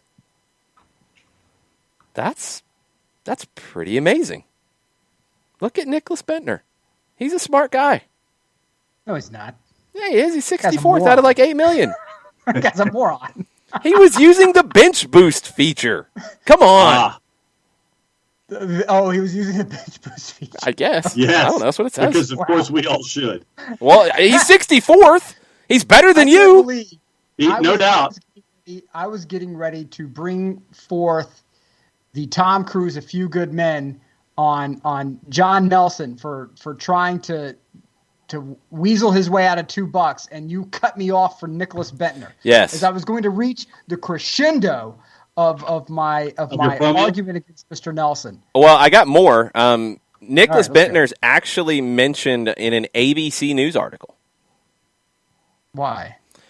Headline, Denmark suspends Dubai flights amid doubts over virus tests. They have temporarily suspended all flights from the United Arab Emirates for 5 days after suspicions arose that the coronavirus tests that can be obtained before leaving Dubai are not reliable. Mm-hmm. So why is Nicholas Bentner brought up into this? Let's go down and see. Yeah, why is Nicholas Bentner up against gambling? In recent days, several Danish celebrities, socialites, and influencers, such as former boxer Mikkel Kessler, former football international Nicholas Bentner, and table tennis ace Michael Mays have traveled to Dubai and posted pictures of themselves on social media. Probably gambling. Yeah. Okay, so what category does he fall in? Is he an influencer now? Is that what we're calling him? He is either a celebrity, a socialite, or an influencer. I knew, much like the show, much like the movie Twins, the taller, good-looking twin has shown up to counter my ugly, short twin. Jarrett_Smith has joined us. Thank you, Jarrett, for joining. Yes, thank you. I'm sorry I showed up at Nicholas Bentner o'clock. No, never be sorry for that. It's always a good time. So did you stay down for your mandatory 8 count before you got up? No, it's what's crippling about that. And some background on this. Apparently, not unlike Nick's child, because unbeknownst to me until we met, Nick and I apparently were destined to become siblings in a different life. Correct. Both of our daughters have apparently taken up the mantle of blood sport. So yes. I was tackled tonight by a almost 4-year-old who then proceeded to sit on my chest and basically push her hands onto my nose and mouth and just laughing maniacally as oh, she's trying to end this. She's trying to end this permanently. Chong Li. Oh yeah. If she'd have stood up and had the white taped foot, that would have been it. I got more on the Bentner story. It's not done yet. Well, let's just think that I just used that to give you time to look. No, it continues. So he's stuck in Dubai. Could be worse. He can't get back because of these funky tests. Nicholas Bentner, there's a lot of laws in Dubai. I'll bet Nicholas Bentner is really capable of breaking without trying. Well, at the moment, our boy Nick is a little upset with the Danish media because they have talked about him being in Dubai, and yes, it appears like he could be at a gambling table because after this has happened and it's come out that he's stuck in Dubai and he can't get home and blah, blah, blah, his house was burglarized. Nope. They broke into Bentner's house. Dude. He said yesterday they're constant... Though, if you go on a trip, you don't publish it while you're gone. That's what he said. Exactly. That's what he said. He said yesterday their constant sniffing in our private lives forced us to report that we were stranded abroad. Last night, a burglary was committed in our house. Hope you are proud. I'm backing Bentner on this. What's funny? He got his house broken into. That's not cool. But once again, why announce that you leave? He didn't announce it, John. The media did because they kept him from coming back. This isn't Bentner's fault for the first time in his life. Yeah, that is. Why was he there to that begin is with? different. I can't go to Dubai. Why is he in Dubai? You could go to Dubai. Italy. Why is he in it? Why can't you go to Dubai? Because I'm not getting on an airplane because we're in the middle of a global pandemic. I didn't say it was a good decision to go, but you so could go. Bad decisions breed more bad decisions. Well, no. The media prying into this and publishing that he's in Dubai when he didn't say he was in Dubai. That's not on Bentner. Play stupid games, win stupid prizes. Man, that's too much. That's just mean. If it was not in the middle of a global pandemic and it happened, I would be the first one to be like, okay, that really sucks. I hate it for him. But if the media outed him, I'm sure there is some enterprising lawyer out there who can somehow say, hey, you guys are responsible for this because this is not information that was publicly available until it was disclosed by the media. Yes. Exactly. There we go. And my house got robbed. And my house got burgled. Yes. There you go. Totally burgled. No, I'm backing Bentner on this. I mean, shit, he went to Dubai. I don't know the coronavirus situation in Dubai. I think it's actually gotten worse. Maybe we can blame Bentner for that too. I think it has been a problem as of late. But the Danish government's like, yeah, you can't come back, and y'all got to figure your own way home at some point. But you can't come back on your faulty tests. So, in the meantime, his house gets burgled. Good times for Bentner. All I'm saying is, if you travel on vacation in the middle of a global pandemic, there's that. What you do? Actually, you know what? I have to retract something. If you travel in the middle of a global pandemic, you are inserting yourself into the news, because if cases are going up where you are, and you are a person, a public figure, you're becoming part of the story. You're becoming part of the story. Okay. Sympathy levels at 0. That's a little harsh, I think, in this case. No. Behold my field of sympathy, and behold further that it is barren. That's a little harsh in this case. Are you going to be harsh on Barcelona? Because Barcelona is basically broke. I don't know if basically is even the right word here. They are over 1 billion with a B. Billion dollars in debt, and about 700 million plus is of the short-term variety. Almost 200 million of it is money they owe to other clubs on transfers that they have not been able to pay as of yet. And I mean, the majority of those losses are down to COVID in terms of where things went from where it was before to now. Right. Did they put themselves in this situation? Yes, they did, with a lot of dumb things that Bartomeu did. And then he said, you know what, I'm not even going to wait to get voted out. I'm going to leave. And that's just created more dumb things. And this is where you're at. You're in a really bad spot if you are Barcelona. You're not fixing that in a transfer window. It's not going to go away in the summer. It's going to be a problem for a while. Total liabilities, and this is from the Swiss Ramble, which is a great site for really digging deeper into some of these things. I'm just going to read the tweet. Using the broadest possible definition of debt, FC Barcelona total liabilities have increased from 212 million to 1.4 billion euro. Including personnel, 205 million euro, and public administration, 55 million euro. It's bad. So here's the thing about that, and here's the thing about COVID in general. You can say, man, a lot of this comes to light. This doesn't happen if COVID is such a is like falls under act of God in your insurance policy sort of situation. That's fine and all, but what COVID has done in this instance is, it has made things a lot worse. It has also pulled back the wallpaper to show you that, the wood upon which you put that wallpaper, it's rotten. You got deep, deep problems. COVID isn't the reason you're in trouble. It just pulled back the wallpaper and showed what kind of trouble you really had and made it clear for everybody. Correct. COVID didn't make you stupid. You were already stupid before COVID hit. Now it's just being magnified. The 359 million euro. Well, this is part of where that trap came from. 359 million euro net spend in the last 5 seasons on transfers. You look at La Liga, and you look at like net spend over the last 5 seasons, and Athletic Bilbao, they're 70 million to the good. They're on the great side of the scale. Most everybody's kind of in the middle, like within 20 million on either side of the plus or the minus. Most are. There's 3 who are better on the plus than 20 million. There's 5 who are worse than 20 million on the net spend. You've got Getafe at 52. You've got Real Madrid at 56. You've got Atleti at 72. You've got Sevilla at 75.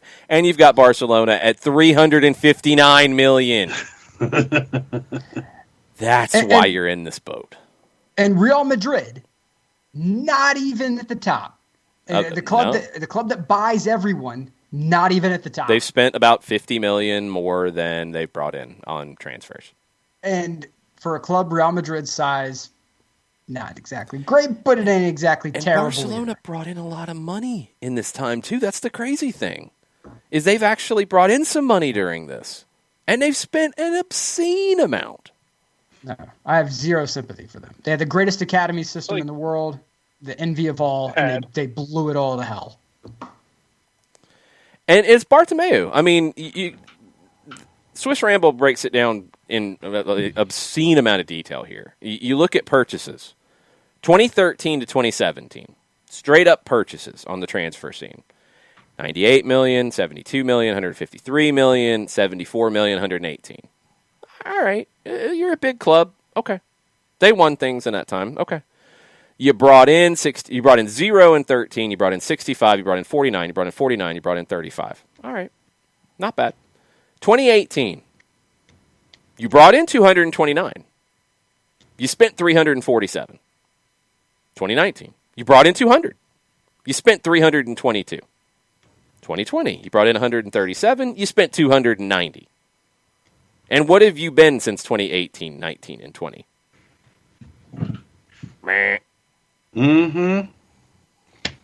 That's horrible. Barcelona owes 19 clubs money for transfers, and they still owe £30 million ish on Coutinho to Liverpool. More money keeps getting added to that deal because of all the stupid clauses in it. So I don't know how much of that is recent additions. Hey, look, Barcelona,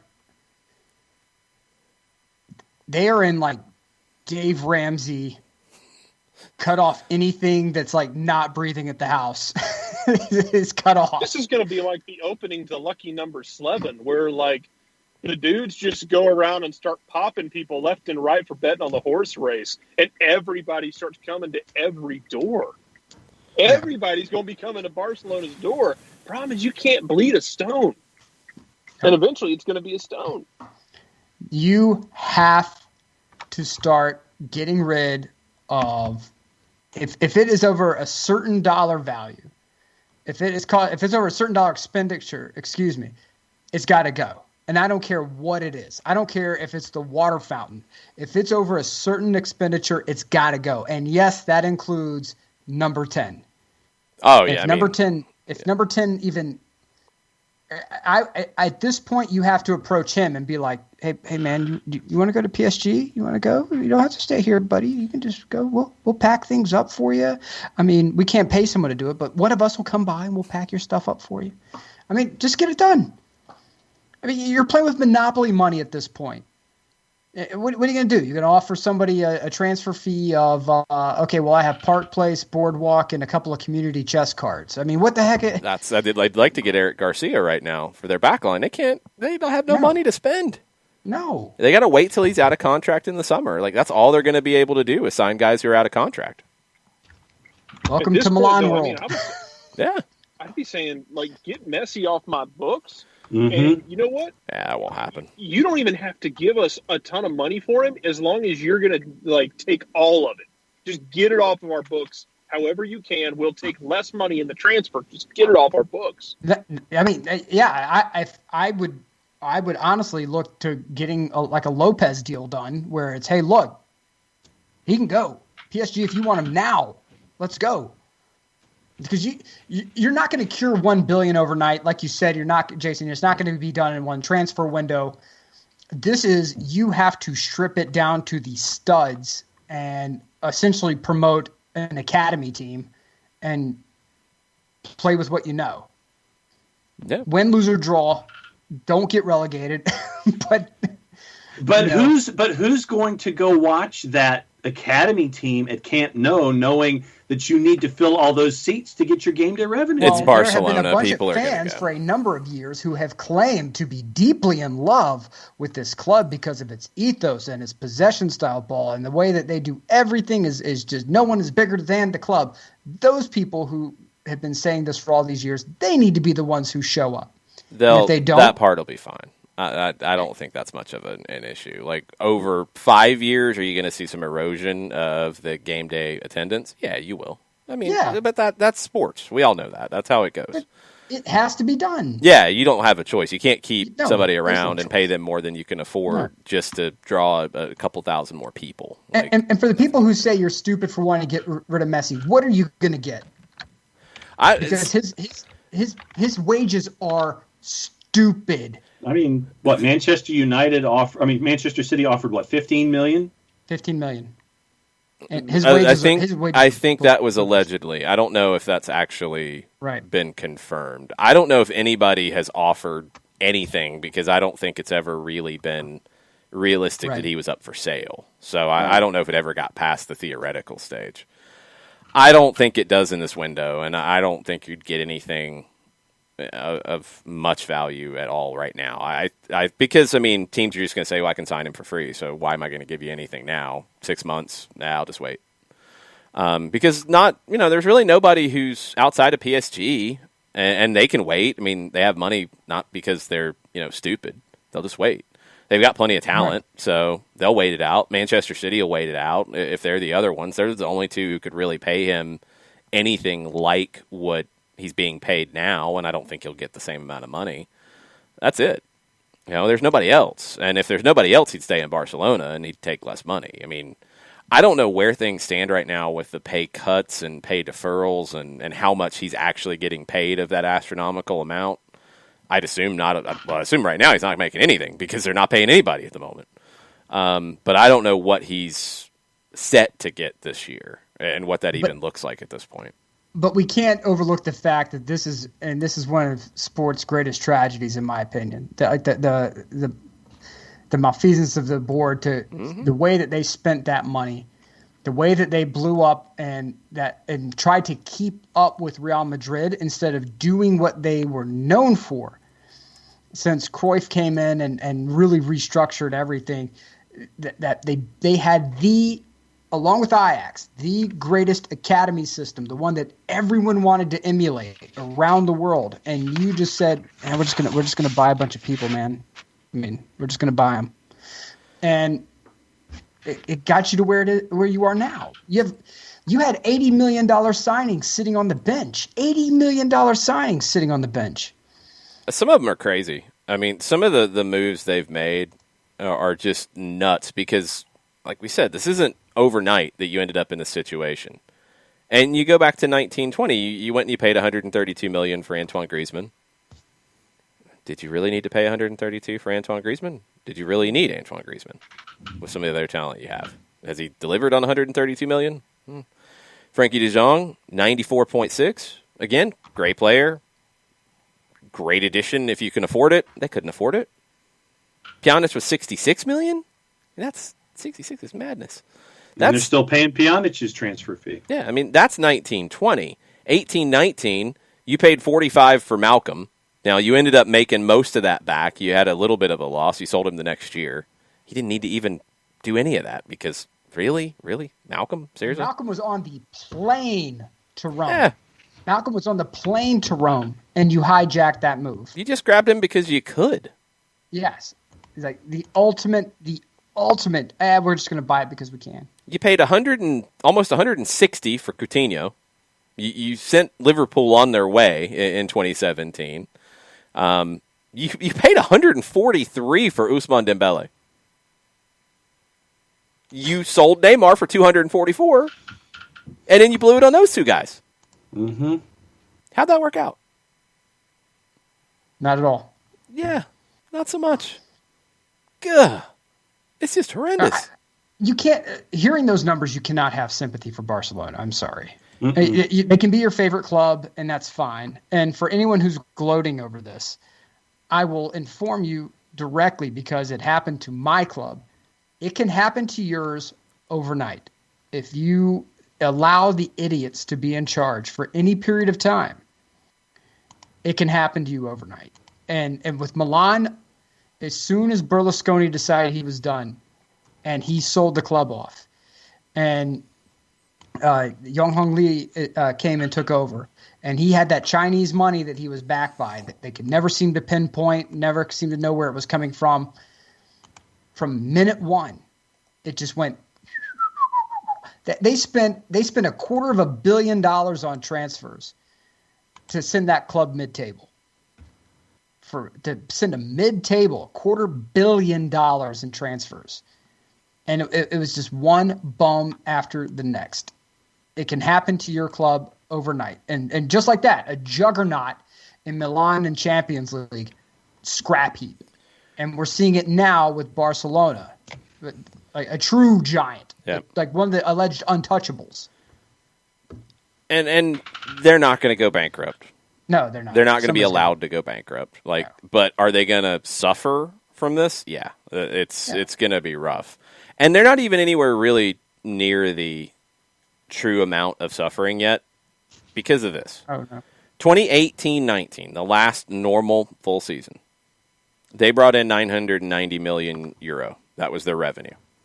Last year, when the last couple months of the season, maybe 3 were affected by COVID, it went from 990 to 855, down 14%. Yeah. And you wonder why people are negotiating CBAs and arguing about pay cuts. This is why. It only affected a few months of the 19-20 season, and they lost 14%. Expenses were reduced by 2% in that time frame. Now you take a full season of no fans, and that's probably what it's going to be in Europe. MLS, probably not. It'll maybe be half and half. That's, I think, maybe the most optimistic way of looking at it. Europe, it's probably going to be the whole season. Expenses, are they going to fall? Some teams have cut, so yeah, some will. Are they going to fall as much as the revenues? No, there's no way.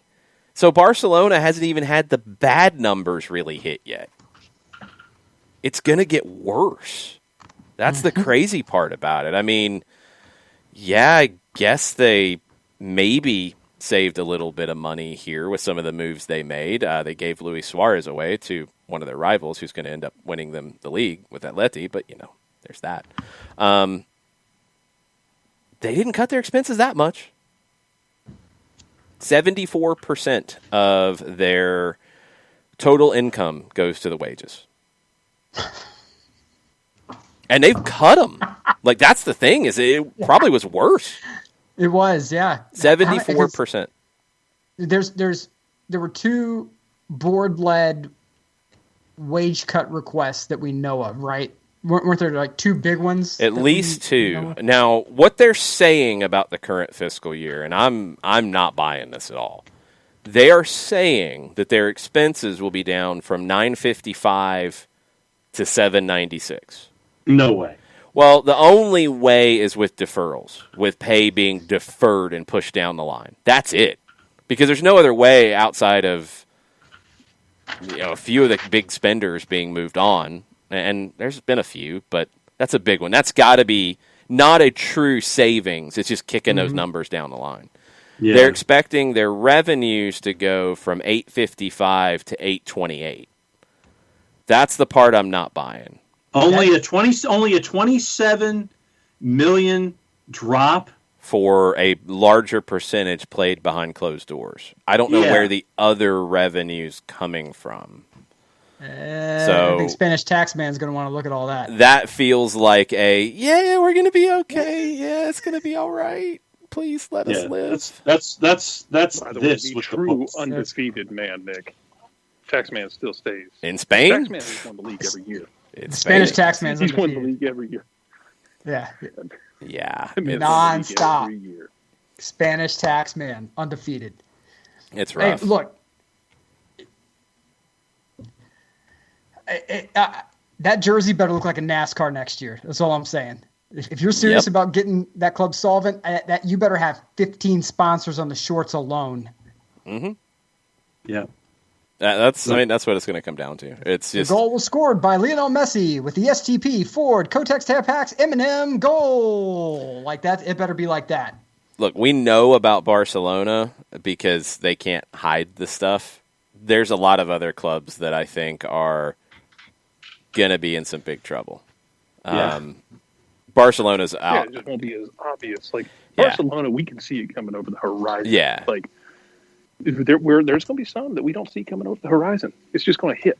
Right. I don't think we're going to really get it until the second half of this year when numbers start to come out from the full COVID-affected season. I think some of the books are going to be scary, or they've gotten creative with pushing numbers down the line, and they're going to get scary later unless you make it up over the next couple of years. They need to call Amazon. They need to have Amazon in like size 147 font across the front of the kit. They need to have. I mean, that's what Spurs are trying to do and get them to name the stadium. They need to have the Camp Nou Field powered by Amazon. They need to have the Amazon All or Nothing series coming in. That's one thing. Maybe there will be more great content out of these things because people are going to have to open the doors up and sell it. Yep. Come on, All or Nothing. Get some good funding. Let's do this. Let's have All or Nothing on everybody. Barcelona, call me. We can make it happen. Everybody. Please let an Amazon documentary follow the last days of Neil Lennon's time in Glasgow. Please. I'll pay separately for that. You just can't edit anything. Just don't edit anything. In Scotland, today... What did Neil Lennon say today that was stupid? Oh, nothing in particular. I'm sure he has. I probably missed it. In general, just have someone follow him around and just always have the audio rolling, even if you're changing out batteries on the camera. You got to change out batteries for audio. Cool. Let's put the other boom up and make sure we're tracking both audio. Okay, cool. Make sure you're recording on everything. I just want the smaller. Just get me back to the fun soap opera, like the Jared hot takes on Celtic are just magical. I want more of this into the universe. Give me more of it. Jarrett ranting on Lennon. What do we think, guys? Do we think that Celtic could keep Lennon at all? Is there any way in the world? Oh yeah, they're that dumb. Yes. Yeah, they could be that stupid. He's going to be on the bench tomorrow against Hamilton, Jarrett. How you feel about that? I mean, he's been on the bench for every time he hasn't been in COVID, so... Can we get him some COVID? I don't see how this is any different. He's not going anywhere. He's going to finish out the year. It's still the dumbest thing in the world to me that he's in there. He could bite Ismail Assoro's ankle on the touchline and give him rabies. What if he bit kneecaps off? Dan Campbell, your new head coach at Celtic. Hey, that's my favorite thing I've seen today. Someone said that Matt Stafford saw that video. I was like, nope, he checked button as hard as he could. I'm out. So I'm not playing that. No, Neil Lennon could bite someone's kneecap off. He's going to finish out the year. They're going to let him finish out the year for worse. Not even for better or worse. Just for worse. I got one for you, Jarrett. I don't have a Twitter Mondays with Twitter, but we'll just give it a good wind up here because there is a new favorite on the board, according to TalkSport, to replace Neil Lennon. There you go. And his name is Frank Lampard. What do you think, Jarrett? Frank Lampard at Celtic. Anyone who crashes. So here's the thing: anyone who crashes out of a gig should be mentioned for this, yeah. Because the last guy you had who crashed out of a job in England, and when I say crashed out, I don't mean it as harsh as it sounds for Brendan Rodgers' time at Liverpool, but then went to Scotland and sharpened up his tools, did really well, and now is, what are they, in second or third place now, Lester? They're in third place. They're in third, but they're right there. So, yeah, but that's my point. Like, yeah, he did well. So, I mean, yeah, anybody who just kind of, anyone who flames out and crashes in Premier League should get mentioned for that job, because on the surface, that job should be good. I mean, that should be an appealing job on the surface. Now, whether that matters, God only knows. But I expected to see Lampard tied to it. I think this would work for to see how it would work, because I think it could work for both of them. I think this would work for Frank Lampard's entrance music. The 2008 Premier League theme. Frank was in his all glory. That's Frankie Lamps coming down the aisle. What's that? Is that by Van Hagar? Probably. It was some generic. I remember it on probably Setanta games back in 2008.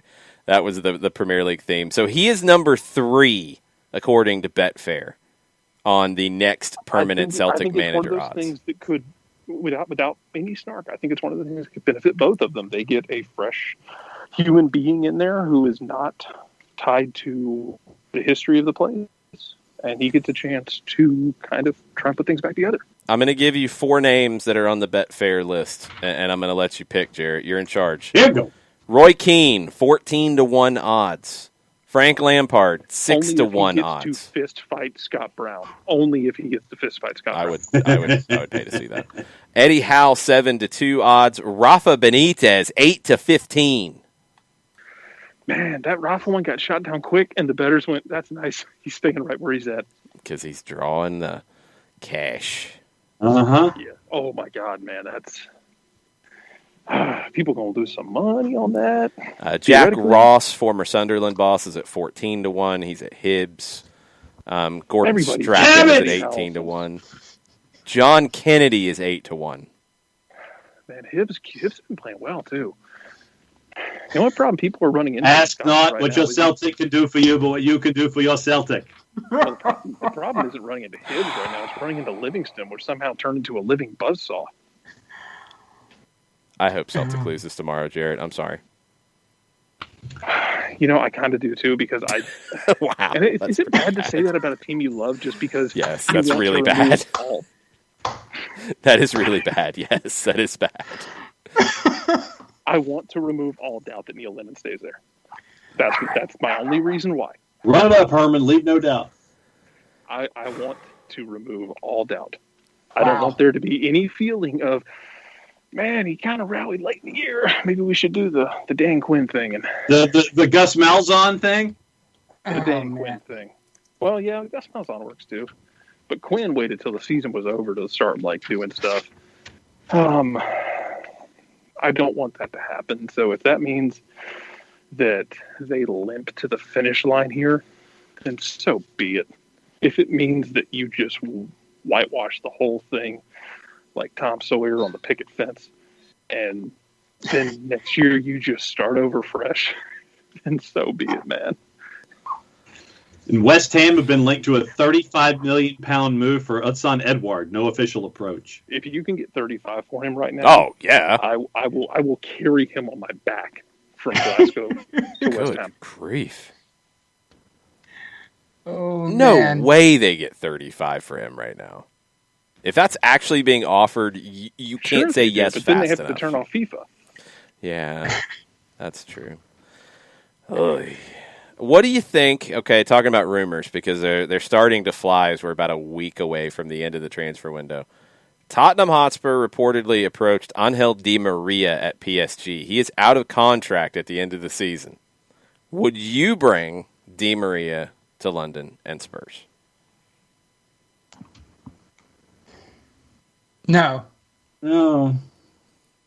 If we were not in COVID world, I would say fine. That's great. you could take a shot. I just don't think that. I don't think there are a lot of clubs with the financial flexibility right now to. I don't know where Di Maria is in his career at this point.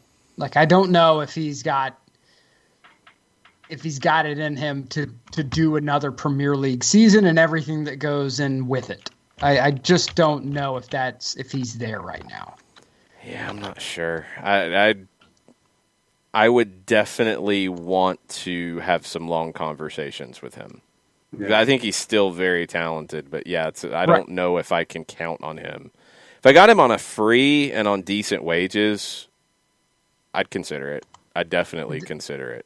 Right, and the decent wages is the key, right? I mean, that's the whole thing. Is do I think that he would be okay for a part of the season? Sure, but as you get into like the 14 different cups and they're you're playing a game like every 3 days.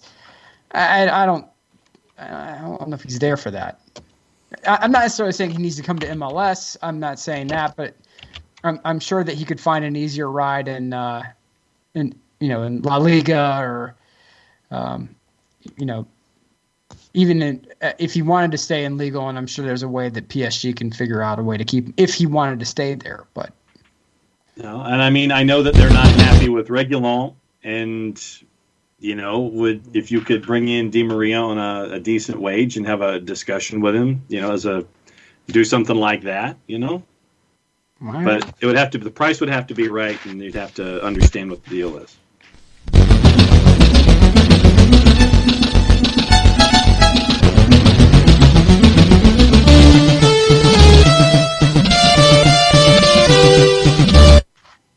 More Mondays with Reddit. Edin Dzeko not getting along with Paulo Fonseca at Roma. He's set to leave. A move back to the Premier League could be a solution. Everton and West Ham are interested. Yeah, Roma's got to be careful. Sitting in third right now in Serie A. Fonseca is if you've read the rumors, then you know that Allegri has been sniffing around. You know that they've been sniffing around Allegri, and he has been a little reluctant to talk to clubs outside of Italy at the moment. So, if you're a Roma fan right now, don't be too terribly shocked if in the next week or so Fonseca's out and Allegri is in. It's not going to be Saudi. It's not going to be Saudi. Right. Saudi is he's not going to come in the middle of the season, and he's more than happy to keep getting paid. So he's going to sit tight for the moment, which I don't think is necessarily the best decision because he really has a diminishing brand at the moment. Yeah. But Allegri is a guy who I think could come in right away and fix a lot of Roma's ills, and you must keep Deshko if you are Roma. I mean, he's the do everything man for them. So, yeah, losing Deshko would be absolutely terrible for Roma. I would rather lose Fonseca because I don't think that. I mean, you're in third. You're not exactly world beaters. Between third and sixth is where Roma always ends up anyway. So, I would rather go ahead and bring Allegri in, shore up the team, make them more structurally sound, make Deshko happy, and then at least keep fighting to stay in that top four so that way you can get back to Champions League, rake in some cash. All right, there are 2 points of order on the table. 2 points. You are being questioned, John, on your comments about Reguilon. Your sources are being questioned. Badgermon says Tottenham is very happy with him. Okay. Then who told you that? Thought that I had remembered hearing that about Jose Mourinho. Of course, Jose Mourinho's opinions on his players shift from a game-by-game basis. He bought him like a ham for Christmas, I thought. That wasn't that long ago. I thought that there was recent discontent with Reguilon. I don't even know if Di Maria and Reguilon would necessarily be in the same portion of the side here. And Jarrett, you are being point of ordered. Uh-oh.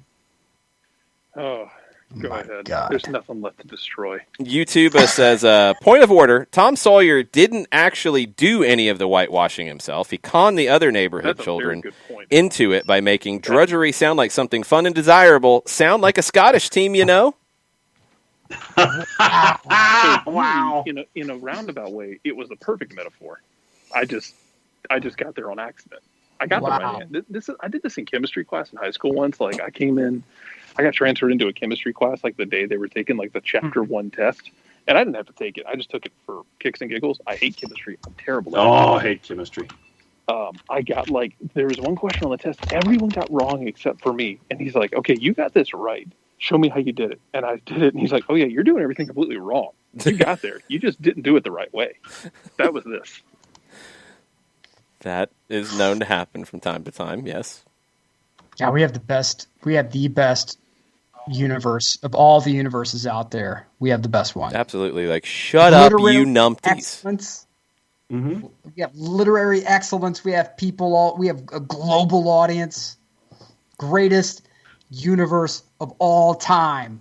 Yeah. Now, I went looking back on my Regulon, and apparently it's also been published in Sport that Real Madrid might be coming back for Regulon for 45 million euro in the summer. Sport published that out of Spain? Uh-huh. The Barcelona outlet is talking about the Real Madrid player. Well, there you go. I'm always skeptical when that happens. They have been known to play some silly hijinks in the Spanish media from time to time between Sport and Marca. Well, just because you want to try to make sure that you're saying something about the other team? No, they destabilize things with the other team. Right. There's very intentional things that are being said to try to get things to happen. Get them off their game. Yes. One bit of possibly... Warfare, and it's beautiful. Yeah, it's absurd. One bit of possibly good news for Alex Pacine's Newcastle. Maybe kind of, I guess. Steve Bruce is leaving? No, that's not happening. Come on now, at least not anytime soon. The Northern Echo is reporting that Rafa Benitez is the preferred choice of manager if Amanda Staveley's PCP Partners Group successfully resurrect their Saudi Arabia-backed takeover of Newcastle United. Because that's still going. Let's see if there's any update on where things stand. And Pacine, you probably already know this. I did not ever think that I would see a headline talking about the resurrection of this possible takeover. I thought it was as done could be. Currently on ice. There's an ongoing arbitration case against the Premier League about this. If the governing body can be persuaded to change their stance and ratify the PIF's involvement, a scenario that would become more likely if the ongoing thawing of diplomatic relations between the Saudi state and Qatar, which has been happening, there's been progress there. They say there's a chance that Ashley could depart before the end of the season. That's a lot of ifs. That's a lot of possibilities. That's a lot of maybes. For candies and nuts. What a wonderful Christmas it would be. Hello! If frogs had wings, they would bump their ass. Hello! Jeez. If all those things happen, then, yeah, they might bring Rafa Benitez back to Newcastle. You'll have a challenge on that, I will have you know, because there is word out of Naples that should Gattuso stumble too much longer, that he could be replaced by Mr. Rafa Benitez, who has a history as well in that wonderful city on the coast. 1990. Spaghetti. Ravioli. Mario, mamma mia. Is that Rafa? Mario, I got two fingers for you. Select which one you want. Was that Rafa? Was that Rafa dreaming? I thought that was Opera Man taking a nap. All I'm saying is I would rather be in Naples than Newcastle. That's all I'm saying. That's what I'd be dreaming about, the ravioli too. I'm just throwing that out there. For the moment, it seems like Gattuso's job is somewhat safe, but if De Laurentiis feels that results are are not going the way that they should be, or that Gattuso has maybe disparaged Mr. De Laurentiis in any way, all bets are off the table. He's going to get the white gloves out and sit there and go, whack. Yeah, you're going to get white gloves out and slap Gattuso? You serious? No, You're going to be dead. Uh-huh. I would do like a singing telegram or something to let him know he'd been fired. And then I would be in an undisclosed location. That's it. Yes. It would be like a scavenger hunt. I would like have the clues lead him outside of the city, and then call the Carabinieri to like wall off the city. Don't let him back in. Jeez.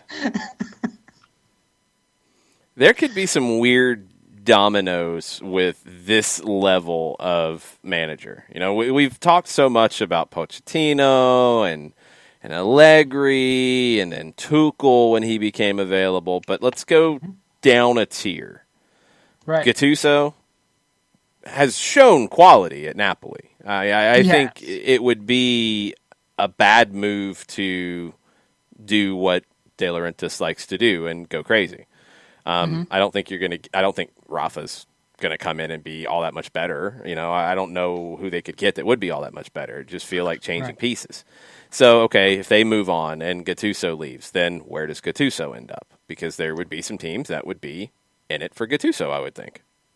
I would say that the teams that stand out to me as most likely to make a move for Gattuso, I would see Rocco Commisso making the move to try to get him into Fiorentina. Yep. They're not going to get relegated. It's a team that Commisso says he wants to spend money. We'll see if he comes through.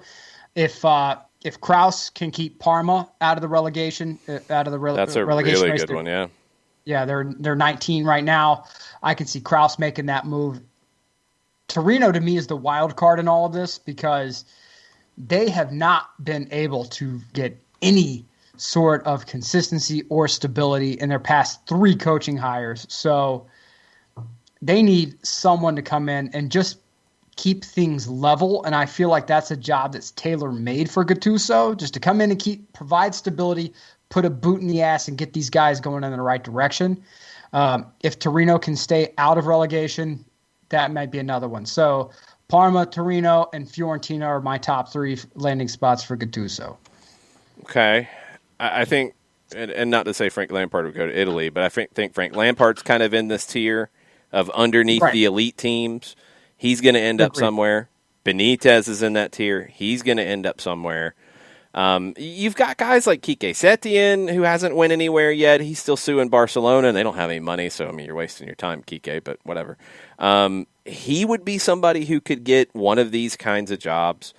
You're going to have potentially a lot of movement at that tier, like the Europa League tier, potentially, of moves around. I mean, Celtic should be in that conversation. And one of my favorites. Depends on how that front office shakes out. I mean, there's that too. They should be in this conversation. Let's say that Roma decides that they want to build a program and do something completely different. And Allegri says, I'm not coming into Roma, whatever. I'm going to take whatever other job. Right. Keep in mind that Ralph Rangnick is still out there. And he's someone who he doesn't want to be a sporting director. He wants to be a manager again. And he doesn't want any job that starts him as a manager and then leads him back into being sporting director. So don't be shocked if Ralph Rangnick comes parachuting into one of these gigs like Roma, for example, or, you know, in the Premier League, if, you know, for some reason things go sideways at one of these other clubs, you know, see Rangnick jump into that. You know, there's a lot of opportunity there for some of these mid-grade managers that we're talking. And Rangnick, to me, is not a mid-grade manager. I don't think he is. I think he's Europa League level. I may be a bit of a fan of Rangnick, so I understand. I feel the need for speed. Ow! Press. Just saying. Anytime I hit the weights, I go press like that. It's just like Rangnick's telling his boys, press, boys, press. John, you should have given me those odds on the. When you're doing like a curl as opposed to like a press. No, it's different with a curl. John, you should have given me those odds on the third division in Argentina because the underdog won. Tristan Suarez. They are moving on to the second division in Argentina, and they are celebrating right now. Good. They are very, very happy. Tristan Suarez. They're moving on to 10 of his buddies beat San Telmo. Yes, the Primera Nacional. To answer your question, Jarrett, what I yell is explode anytime I curl. There you go. Explode. And actually, I like it. And here's the thing. I used to work up near Peachtree Corners, and I'd go to the LA Fitness up there on my lunch break. And one day I go in and hand a guy, there's this bodybuilder in there, and he's looking around to see who's looking at him, right? And he gets under the bench. He goes, explode! Every time he pushes the bar up, he screams, explode, explode! And the whole place just dies laughing, right? Which is not even remotely. All right. Explode. So, if you're out there, explode, man. I hope you're doing well. But explode. But no, look, Serie A is going to undergo a lot of transition from the management side. Maurizio Sarri may decide he wants to come back next year. Where does he end up? I don't think he needs to be at. I don't think he needs to be at Roma. I don't think he needs to be at. I don't think he would be accepted at Napoli again. He's not viewed in the same vein as Gonzalo Higuain for level of treachery, but he's not far from it. So and Napoli's a weird town. Napoli is a good proper Southern Italian town. Believe it or not, voodoo is like a big deal in Southern Italy. I want no part, if I'm Maurizio Sarri, of going back to Naples. But don't be shocked if he takes a gig that maybe raises your eyebrow because it's allegedly a lower tier job. What are you hearing about the Brian Reynolds saga? Because they're turned into quite the spat with multiple people involved about he's going to Juventus and he's going to Benevento for 6 months and he's going to Juventus and maybe they can't cut the check. Maybe it's not ready yet. Now Roma's come back in or they increased their offer or the same offer was on the table. Nobody seems to know because everybody keeps fighting about this, but now it sounds like he's going to go to Roma straight up. I'm backing Fabrizio Romano on this, and that's not just because his name's Fabrizio Romano. I'm going because Fabrizio is a guy who's in the know. And when Fabrizio says, here we go, it's happening. In Europe, Fabrizio is absolutely in the know, yeah. Right. And look, Taylor Twellman can yell and rant all he wants on ESPN. He's a personality. I'm sure he has plenty of contacts within MLS, but if Fabrizio is saying, I've seen it, I have laid eyes upon what we're talking about here, it's happening. And I would say that keep in mind that Dan Friedkin, the owner of Roma, has strong contacts in the Tola region of the United States. So he has contacts in Texas. He can make these deals. He can handle things. If there's one channel that's talking to Juventus and Benevento, I guarantee you Dan Friedkin can reach out and be like, no, boys, talk to me instead. And it makes a lot of sense for him, for Reynolds to end up in Roma. I think it's a fantastic deal for him, fantastic deal for FC Dallas, plus Valenza, baby. Get that money in. I love the deal for everybody. I think it's a phenomenal deal. There's a couple pieces to it. Third Degree, which covers FC Dallas, great resource if you're looking for places to follow around the league. You want to know more about Dallas, what's going on. Third Degree is the best. Buzz Carrick is the main guy at Third Degree. Remember, they had a quote that they ended up taking down about a month ago, and it was from either Brian's father or somebody close to the family, and they ended up pulling that quote. Now, they had an update here, and they said, and this was a little bit earlier today, pen to paper, sign a deal for Roma. It's done. The way it went is Juventus had agreed to personal terms with Reynolds. They lost out because that loan plan, the Benevento situation, wasn't accepted by Dallas, reportedly due to the timeline of the payment delivery. That's been an issue. It was originally going to be Cagliari in this whole situation. And then they couldn't get the payment stuff sorted out. Now, to add to the Friedkin part that you just mentioned, and I didn't know this, he is also the owner of Gulf States Toyota Distributors, the Toyota that sponsors FC Dallas and Toyota Stadium. Yep. He has a relationship with the Hunt family. Yep. You know, there you go. Look, looks these like it's guys done. know each other, man. It's that Texas money. They know each other. It sounds like what happened, and this is maybe where the confusion with Fabrizio Romano and Tom Bogert and Taylor Twellman and all the yelling and pointing back and forth. Right. Roma improved the personal offer to Reynolds. I think there was arguing about did the transfer number change, and that honestly didn't even come into it yet. Roma has now either matched or come up with a better offer, or at least a good enough offer compared to what Juventus was previously offering, and FC Dallas wasn't going to accept the Juventus deal because of that payment schedule. Now everybody's like, yeah, we're good. Let's move forward. Right. Hey, look, this is, whenever we first started talking about the Reynolds to Italy deal, that's the one thing on this show that we've been consistent with. Watch out for Roma because of the Friedkin connection within the Texas region. We've been saying this from minute one. And we have to look at Weston McKennie's mind-bending success at Juventus and the fact that eyes in Italy are open at this point. For a long time, they were closed. Alexi Lalas was seen as an aberration. And because, one, he was at Padova, and two, it's Padova. So you're stuck over into the upper northeast corner of Italy. You're not really in a big time area, big time, where eyeballs are constantly upon you. You're constantly in Gazzetta. At Juve, eyes are on you across the nation from minute one. And for him to come in and prove to be such a critical cog in that machine, Italy is looking now and saying, hold up. We can find another one like him for $7 million. Yeah, we'll take that. And so Friedkin is going to force that because of obviously he's a Texas multi-billionaire. Yeah, he's going to open the eyeballs as well. Say, no, we're going to go fishing in the United States because I know there's talent here. This is not over yet. This whole American pipeline to Italy is not done.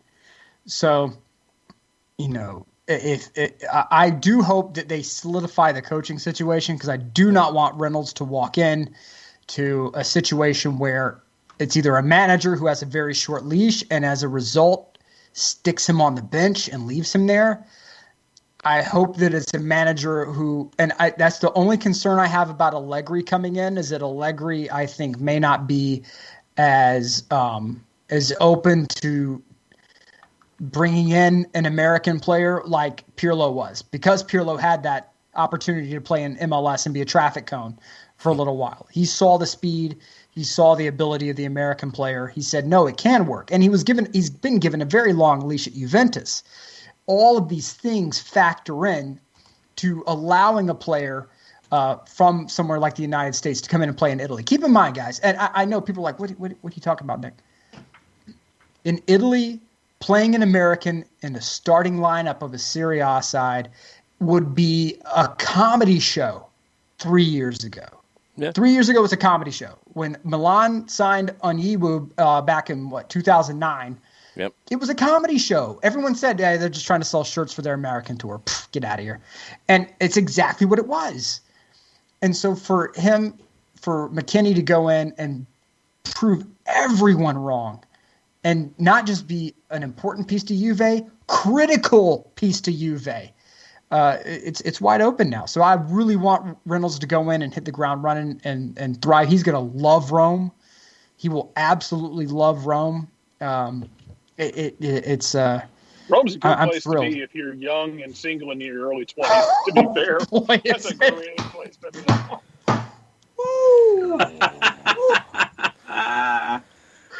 Ooh. There's similar reasons that I will ever argue that Atlanta is a great place to go find like young South American talent. Like, hey, you're in your early 20s and you're single and you're talented. Come get paid 6 figures and live in Atlanta. Oh, you don't know about Atlanta? Come on a tour with me. Yes. Yeah. You'll be doing it. Mr. Reynolds will be doing A-OK. All right, we're going to finish with this evening. And John, get the legal pad out and make sure it's the legal pad that doesn't get buried by 5 other legal pads. Here's the other predictions. We don't care about those anymore. They're like a month old at this point. Take that off the legal pad. Clean sheet. Did you take that page off and like rip it up and throw it in the trash? Yep, clean sheet. Okay. We're going to make some picks. And we are going to use the numbers that are published on SofaScore right now of some of the big games of the upcoming week. And we will compare and see where we stand next week. So, we are assuming everything's based off $100, right? So, we're assuming you pick a number. We'll see where we are at the end of the week. All right? So, tomorrow, what is the big game I'm going to go with? I'm going to go with a Premier League special. Thought you would. Southampton and Arsenal. The numbers, according to our friends at SofaScore, Southampton, who is at home, is a plus 250. The draw is plus 225, and Arsenal is a plus 120 on the road. Jarrett, what do you think? Give me those numbers again. I'm sorry. Southampton at home plus 250. Draw plus 225. Arsenal on the road plus 120. I don't really love any one of them. I guess I'll take the draw. Okay. Draw for Jarrett. Nick? My gut is firmly saying draw on that one. But so I don't end up with the same line as Jarrett. I'm going to take Arsenal for the win. I'm taking Arsenal for the win as well. I'll John? take the draw just because of midweek draw. silliness. All right, Coppa Italia tomorrow, 2:45. Inter and Milan. Quarterfinals. Inter's going to win. Plus 100. Nick's already going with Inter. Plus 100. Already, yeah. Plus 250 on the draw. And plus 260 for Milan. And the draw would just take it to, I don't know if they do extra time in the Coppa Italia. I think they will do, barring COVID law changes. I think they do. Okay, a draw would just take it to penalties. That's how this would go. If it goes to penalties, you get the draw number. Inter, I think, is going to win this one. Milan's beaten up. They're exhausted. They look mentally exhausted, physically exhausted. Yeah, they're going to be more concerned about keeping league position at this point than Coppa Italia. Watch for a heavy squad rotation, and they will need the rest. So I'm with Nick on this one. Inter plus 100. Jarrett? Inter. John's at plus 100 for Inter. Jarrett? Against the grain. Just the draw. This goes to extra time. You're going to go to penalties. You're going all the way to penalties with it. Okay. I'm going to penalties. All right. Wednesday. The possible debut of Thomas Tuchel. Chelsea hosting Wolves. Chelsea is a minus 167. The draw is plus 320. Wolves is plus 425. It is at Chelsea. John. Chelsea. Jarrett. Chelsea. And you're putting the numbers down too, John, right? Correct? Yep. Okay, just making sure. 2 for Chelsea. Nick? Wolves 2-1. Ooh, you got the plus 425. I'm going draw. I'll take the plus 320 on that one. We're going to skip ahead to Thursday. We got 3 games on the board right now. We got to hit this one. Thursday, Tottenham hosting Liverpool. Tottenham's a plus 220. The draw is plus 260. Liverpool is plus 120 on the road. Nick.